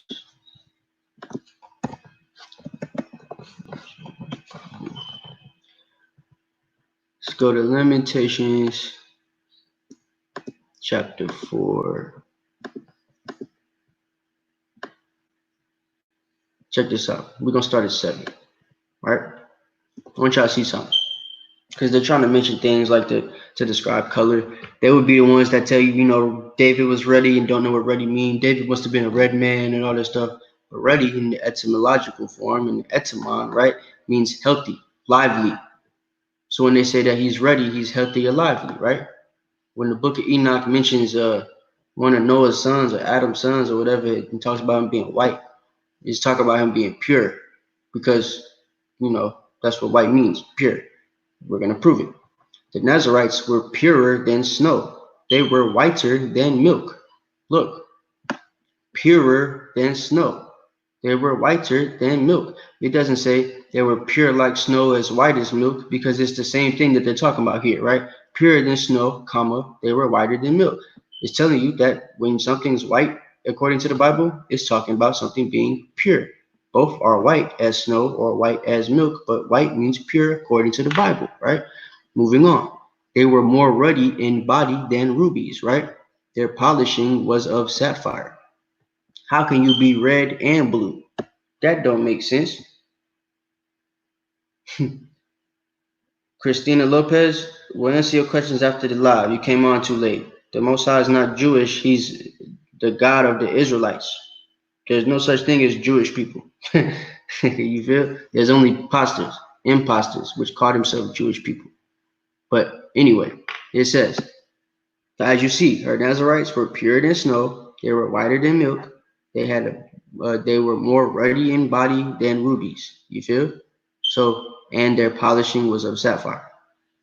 But you'll be surprised because none of this is talking about their color, right? Because look, verse 8, their visage, right, or visage is blacker than a coal. Anybody know what a visage is or a visage? It's your facial features. So this is referencing what their skin would look like, right? Oh, look, to give you more, semicolon, they are not known in the streets. Their skin cleaveth to their bones. It is withered. It become like a stick, right? So these people, ruddy in body than rubies. It's not talking about red. It's talking about healthy bodies. They're healthy and lively people, right? Their polishing was of sapphire because their skin, these healthy bodies, they glow when you're out there in the sun. That's why Yahushua, you know, he was like a man that burnt in a furnace. You feel? I'm going to show y'all what that example looks like. They're going to show you what an example is too, and they're going to use a word that basically means he had a refined shine to him. You know that when black folks that got that nice brown color skin get out in the sun, it shines real well, right? It like glows. That's the polishing of a sapphire, because their visage is blacker than a coal. These niggas is black. The Nazarites is black, right? Black is a coal, but it's the type of black that polishes like sapphire, right? It ain't that Hamite black, it's that Israelite black. You feel? It's a difference. So that's just an example to show you that just because it's talking about colors and stuff doesn't mean that's the color the people is talking about. There's ways that the Bible speaks and heathen just can't break the code. They can't crack it. So moving on back to the bull. All right. That's what's being said here, picking out what you want. Right. So, right. So, you know, again, it just clearly just says that his head and his hairs are white. You know, right. So right. it's clearly saying his head was white, right? Right. And so, anyways, let's just keep going because we got a lot to cover tonight. So here's the one where they definitely used to kind of put forth their doctrine. It says, "And his feet like unto fine brass, as if they burned in a furnace." So now, what does that have anything to do with that picture of that cracker Zeus-looking dude that they brought up earlier? Did he have feet? They didn't even show his feet in the picture. If you were paying attention, the feet were cut off so that you couldn't see him. They gave him a garment down to the foot. They showed you white arms, a white face with white afro, or white curly hair, whatever you call it. He was white. But then they didn't show you feet. And the Bible verse involves the feet. It says the feet were like unto fine brass if they burned in the furnace. That proves to you that the white man knows what this means, but he doesn't want to, admit what it means, right? But we're going to prove, I'm going to show you that they want to not do that, right? Let's go. Let's take a look at the Greek word used for fine brass, because I think we've got to be Bereans on this matter to search it out. So here is, we're at Strong's, and I don't even want to pretend how to pronounce that. It's Calo Lebanon. Calculo Lebanon. That's how you say burnt in a furnace in Greek or something. Calci Lebanon. Yeah. So that word here, it says, root word etymology here, it says, in the implied meaning of whiteness or brilliancy. This is the use of fine brass. So the word is only used twice here. And then here it says, some metal like gold, if not more precious. And then we'll read again here, newer of a compound of G5475 and G3030, in the implied meaning of whiteness or brilliancy. You see what they tried to do there? You see what they tried to do there, right? Remember what I tell you guys about etymology, right? Etymology is the original definition of a word and the following definitions that were made later on throughout, history from different societies and stuff, which is why you got multiple definitions of a certain word in the dictionary, right? This is an example of that. This fine brass that they brought up, according to the Strongs, has different meanings, right? One of them is implied whiteness or brilliancy. The other one is burnished copper, right? Alloy or gold. He's not really gonna try to stress that too much though. Or brilliant. Burnished copper, an alloy of copper or gold, and silver having a brilliant luster, fine brass. I can't see it. It's luster. It is luster. You know what? That's what I was gonna get. And it keeps on going down here, kind of saying the same thing. So let's take a look at what. Remember whiteness or brilliancy or brilliant luster. Remember those definitions, right? For fine brass. This is what he's going to try to show you, and then I want to show you something afterwards. Fine brass looks like. Right. Here's just a couple examples of what fine brass looks like. Now look, this is what they say fine brass looks like, right? But the thing is, it's not fine brass that we're talking about. It's brass as if it was burnt in a furnace. Burnt being past tense, right? Already burnt. Let's continue watching and see what type of mischief they do. How crafty Esau is, right? This is why they're called the devil, because devil is deceiver, and what they're doing would deceive a lot of people that aren't learned in the scriptures. Right. Yep. And then really quickly, let's also look at brass in a furnace. Watch this. So he's got a handful of brass here, and I'm just gonna skip ahead. This is what brass looks like in a furnace. Mm-hmm. Yeah. There's more. Hold on, let me skip. Here we go. So this is, here you go. This is, and you can see that, it gets so hot that it's like almost there, that right there. It's so hot that it's like a white. And this is what I would imagine what like an angel, or even more so what Messiah would look like right there. See that brilliance? That's what I think that word was trying to express, was that just brilliance right there. That's what I think he was seeing right there. That's not black. Right. And then just putting it in layman's terms here.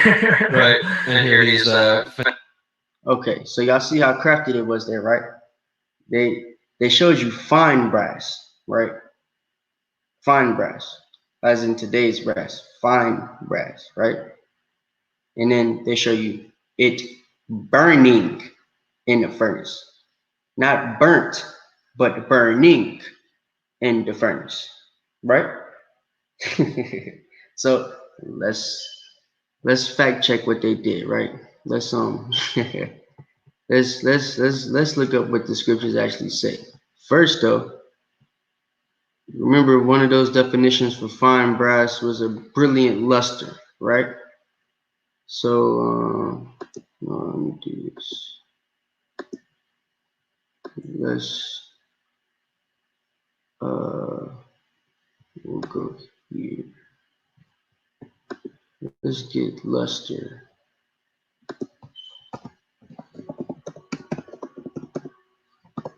Let's get the definition of luster, right? Brilliant luster is what a fine brass is supposed to be used for there, right? Or brilliant white luster, whiteness, right? Whiteness, as you said, as I just showed you guys, means pure in the Bible. Remember that. It says, luster, a gentle sheen or soft glow, especially that of a partly reflective surface, right? A thin coating containing an oxidized metal which gives an iridescent glaze to ceramics. So it's basically talking about a glaze, like a shine, as if it was in the sun shining, right? That's what fine brass is supposed to do. It's supposed to gleam in the sun, right? What did we just read about the Nazarites in Lamentations, right? Lamentations chapter 4. Isn't Jesus, don't they call him Jesus of Nazareth? Don't they call him Jesus of Nazareth? King James. Don't they call him Jesus of Nazareth, man? So look. Oh, let me do it like this. So Jesus of Nazareth, he should be somebody who, is described like the Nazarites are described, right? And we saw that the Nazarites were described as, let's show it again. How are the Nazarites described? And Jesus is Jesus of Nazareth, right? Remember the definition of luster. Something that's supposed to make something shine or gleam, right? So her Nazarites were purer than snow. They were whiter than milk, right? So they're really pure people, the Nazarites. They got healthy bodies, readier than rubies, right? And their polishing was of sapphire. So they polish, they gleam in the sun. They got bodies that gleam in the sun. And what? Their visage is blacker than a coal. So they're not red, white, and blue, ladies and gentlemen, right? Brothers and sisters, Akwatium and Akim.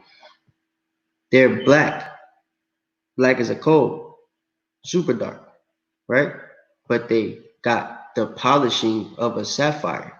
So they shine in the sun. You understand? They have a brilliant luster. You feel me? Now check this out. Check it out. We're not done. But wait, there's more. All right, look, patina, right? You guys have heard Joel use this word plenty of times, right? Patina. What's a patina? A green or brown film on the surface of bronze or similar metals produced by oxidation over a long period, right? A gloss or sheen on a surface resulting from the age or polishing. So this patina should cause a gloss, like a brilliant luster, and it's either going to be the color of brown or film. And patina goes on bronze or similar metals, which would be brass. How do they describe the Messiah in the book of Revelations, in the book of Daniel? As either somebody with copper, bronze, or brass skin, all which can have what? A patina, which is going to be what two colors? Green or brown. So let's look up.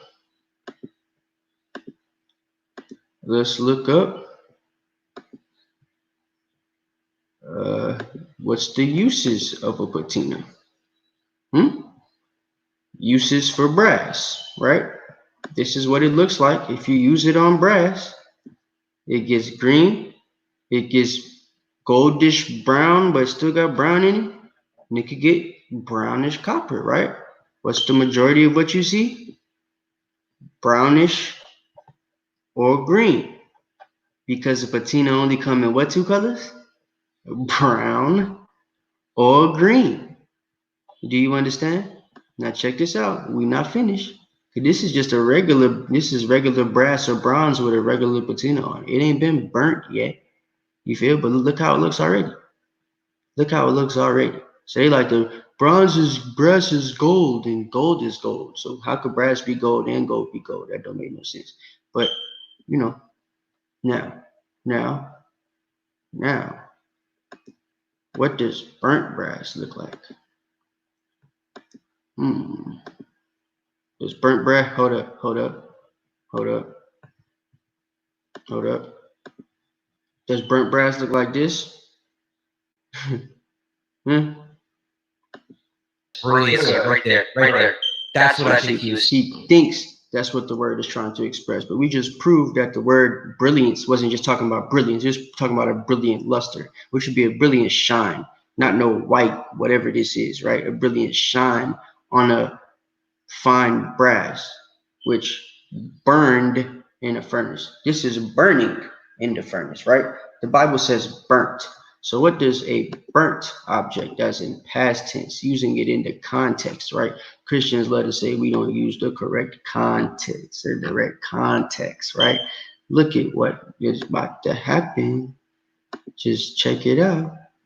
Burnt brass. What does burnt brass look like? Oh, damn. Oh, damn. Don't none of these look white to me. Look how dark this one is. Look at that. Ooh. Gold and brass vintage. You see where the gold is. Look how dark the brass is. Look at this.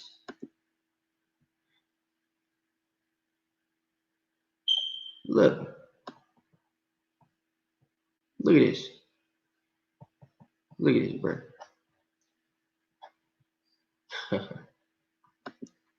Let's see what else we got.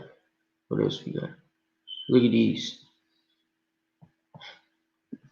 Look, Elisha Israel, hair like wool, feet like burnt brass. This is a fake Jew writing a book of brown skin Yahawashai on the Google search for burnt brass, but the damn crackers couldn't even realize that the burnt brass ain't no white gleaming color. Ain't that crazy, man? Ain't it funny how the Most High works, bro? Elisha J. Israel, right? Jewish man. Look at this. Brass, burnt brass. Brass, burnt brass. Burnt brass, brass. You understand? Look, man, you can't make this stuff up, yo. We could scroll down all day. You don't see no white gleaming thing that they just tried to show you. Burnt brass is brown or dark brown, right? So, look at this.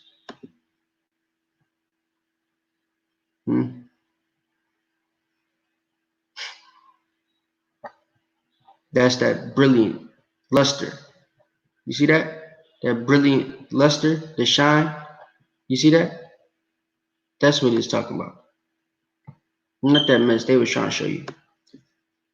Okay? That's proof, according to the Bible. They out. Strike 3, right? Man. So like we really could stop there. We could stop there because now they're gonna get into Enoch and stuff. I don't even want to go into that because then I'd have to, talk about the book of Enoch, and we don't believe in that. I'm gonna do a lesson on that too for y'all.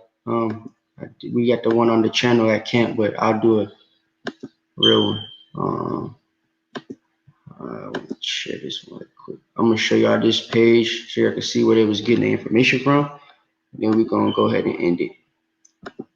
But just so y'all can see, this website is called parableofthevineyard.com, right? This is the Revelation 1:14 and 15 page.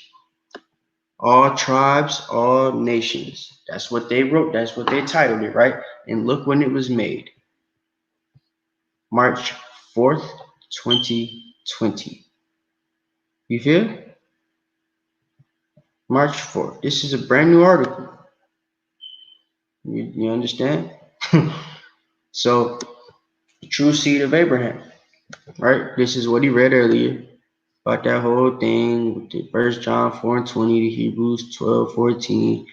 He goes all the way down to John 3:16 and Galatians 3:28 stuff's right here. You understand? He literally, his whole breakdown for this whole video comes off of this one website, right? You see them talking about Enoch,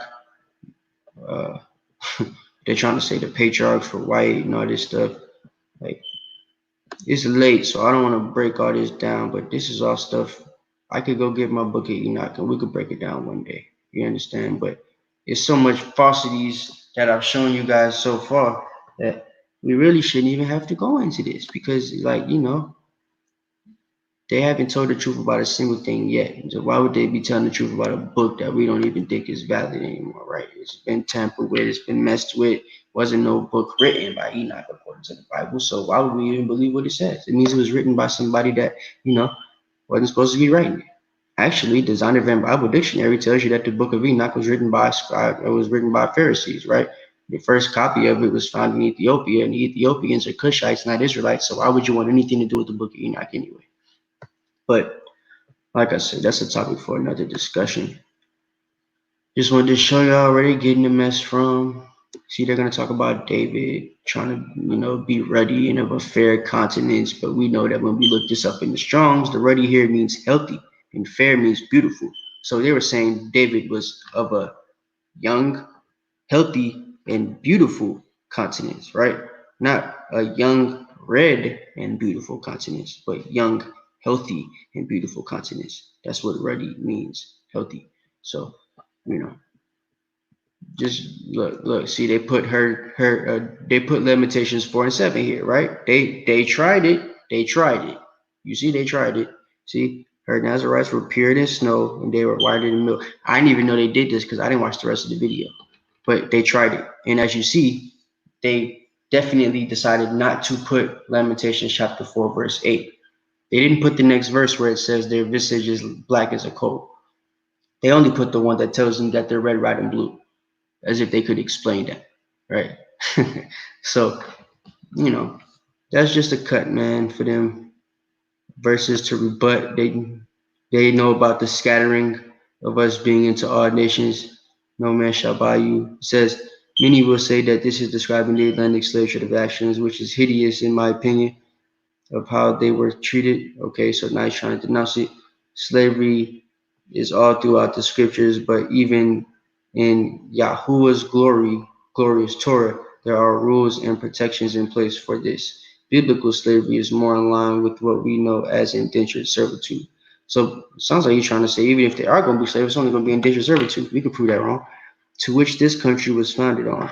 Poor immigrants came to this country and signed contracts, typically 7 years, just as it was in ancient Yasharal, Yasharel, and even the contract was filled. They earned a portion of land free and clear. Going back to Deuteronomy 28:64, this passage clearly states that these slaves would not be bought. Wow. What? Okay. First of all, Deuteronomy 28:64 is the verse saying that we got scattered. Deuteronomy 28:68 is the verse talking about us being bondmen, and he don't even know how to read the Bible correctly. You understand what I'm saying? Deuteronomy 28:64 is the verse where we are scattered into the four corners of the earth, having to worship gods that our forefathers knew not, wood and stone, right? But Deuteronomy 28:68 is the one where it says, no man shall buy you. And we know that no man shall buy you means no man shall save you. If they looked in any other translations, they would see that it's translated differently now, because buy you back then meant save you, as in redeem you, right? That's not what it means in current English now. So now it's been translated as to save you because they know what it means in its proper context, right? But of course, Esau doesn't know the Bible. They err in trying to know the scriptures. What do they have to do with the Most High and taking the covenant into their mouth? So he did this. He put Deuteronomy 28:64 and completely messed up the whole lesson. And I'm confused now because I'm trying to read what to break down, and he put the wrong scripture. So it threw me off a little bit. But it says, going back to Deuteronomy, I think he's trying to say Deuteronomy 28:68. The passage clearly states that they would not be bought. But it doesn't, because it says they wouldn't be redeemed, which hasn't happened, because the Redeemer is Yahweh Shah.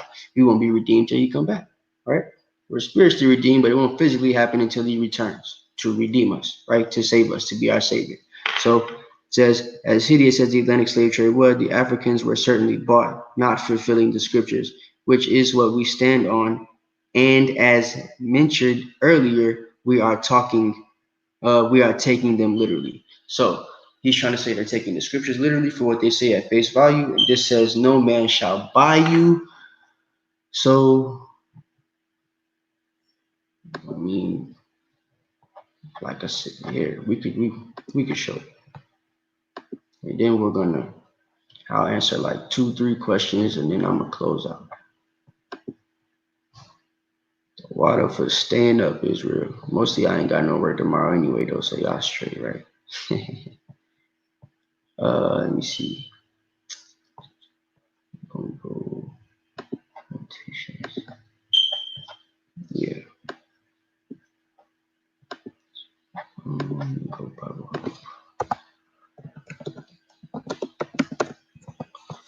Yep. We're gonna show you guys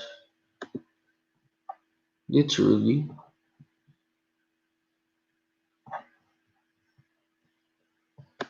what Deuteronomy 28:68 says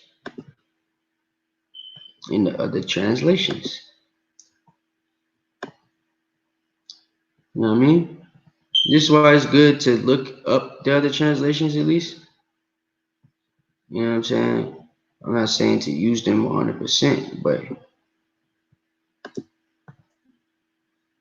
though we use the King James Bible, you know what I'm saying, because it's written most accurate, there's still some mistakes as far as the translations are concerned. And the men said that prologue to Sirach, I believe, says that they basically struggled, you know what I'm saying, trying to translate the words. And in doing so, they took away a lot of the power, right? A lot of the words don't have the same power in them, don't have the same strength, don't have the same meaning, the same fortitude that they would have if you were reading it in Hebrew. Some things that would change. So, 28:68. The man thought it was verse 64. All he had to do was go online to see what the verse was, right?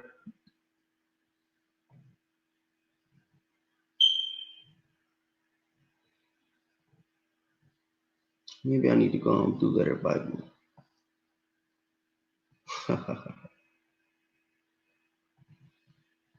Yeah, they really destroyed this. Look, let me show you guys how they translated this and made it look bad, right? You also got to be aware of this with all the translations, because they've even since the King James 1611, they've gone through and they've retranslated the King James Bible, right? So you get stuff like this. Look, there's a no man shall buy you, but no one will want to buy you, from the Good News translation, right? The Contemporary English version. Then you will even try to sell yourselves as slaves, but no one will be interested. You feel what I'm saying? This is the type of stuff they looked up to see what the real definition was of this scripture. But if you was to read it in the Hebrew, right, you would see that the words buy you there means redeem you. You feel? No man shall save you, no man shall redeem you. Which basically proves that this would be the captivity that we'll be talking about, because the black folks still have yet to be saved. They didn't get any reparations, they didn't get any reconciliation, any of that type of stuff. Same thing with the Hispanics and Native Americans. They didn't get any reconciliation or get saved or anything. If you think reservations is a reconciliation, you need to go see what the reservations look like, because a lot of the places y'all call hoods look worse than the reservations, and this is supposed to be their land. So just a sidebar. Same thing with the places where the people that the Mexicans call the Indios live in Mexico, right? So but yeah, man, that's what they do though. You know what I'm saying? They use whatever they can to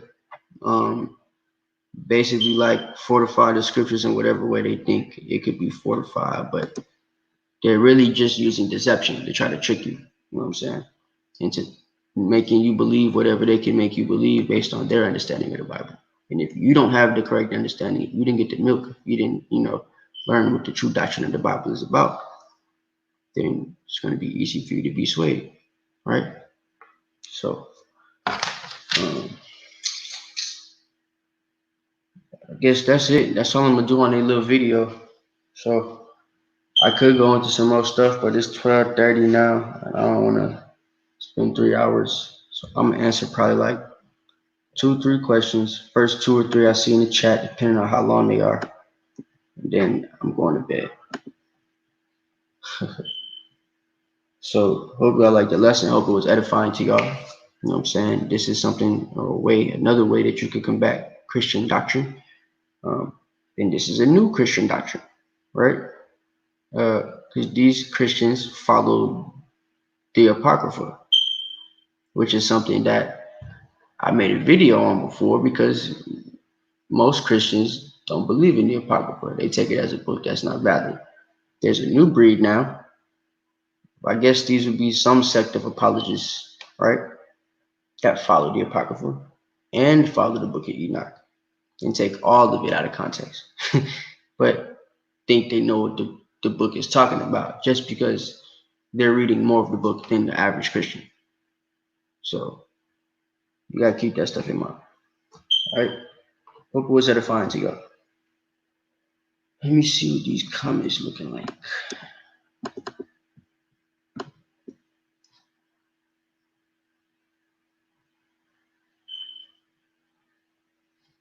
Let's see.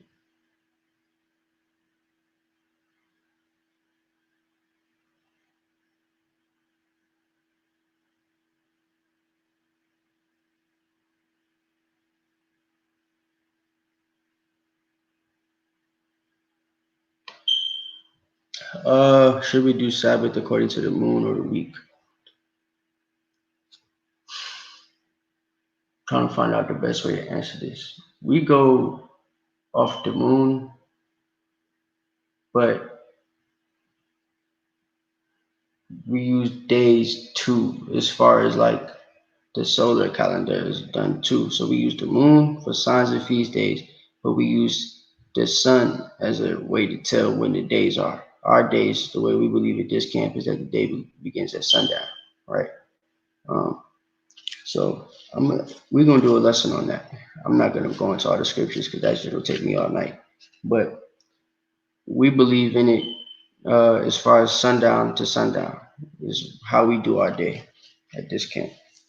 So, you know, we still follow the moon. Obviously, if you saw any of the new moon videos we do, we have new moon videos every month that we do. You could go watch one of the new moon videos to find out what we do as far as the moon. But yeah, we just had one like literally like a week or 2 ago that he posted. So, but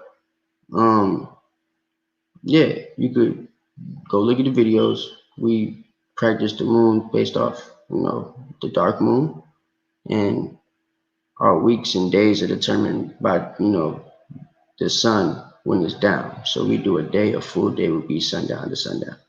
You understand what I'm saying?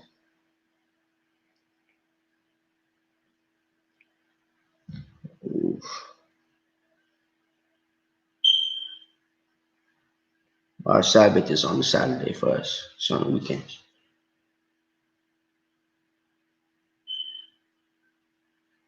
Yeah, come.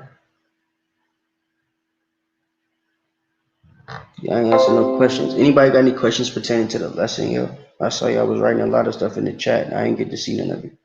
Anybody got questions pertaining to what I just taught?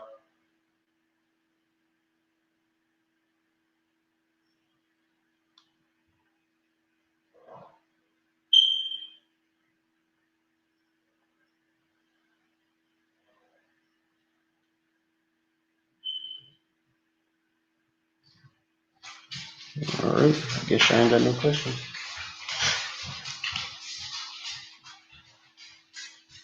So, if y'all ain't got no questions, that's gonna be it.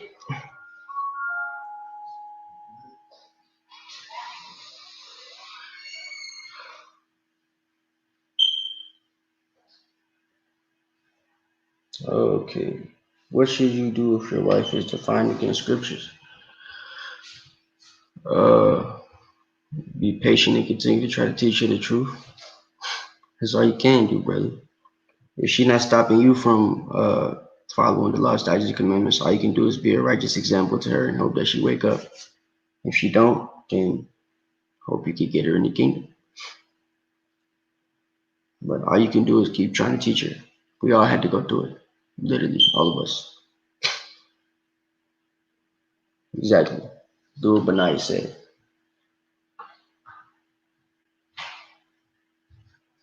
He said I gave her a little space. That's fine too. But still be a good example while you're doing it. But that wasn't a question pertaining to the lesson. Anybody got questions pertaining to the lesson?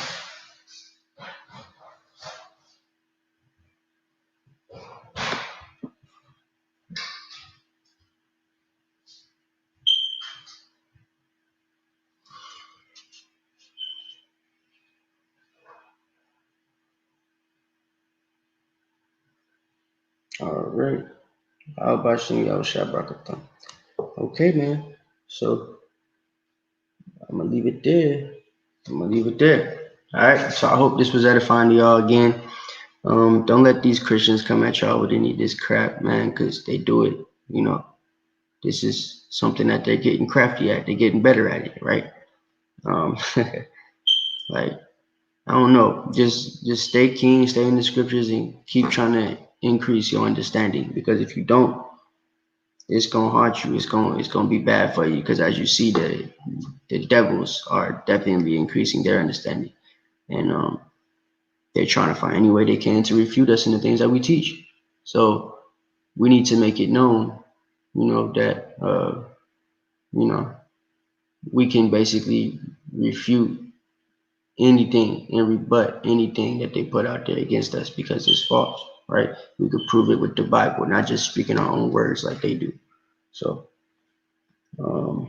yeah, glad it was edifying to some of y'all, man. I guess that's it. I'm Brother Al Bangad from the Sons of Thunder Israelites. It's our hope and prayer and desire to the Most High that all Israel be saved. Shalom.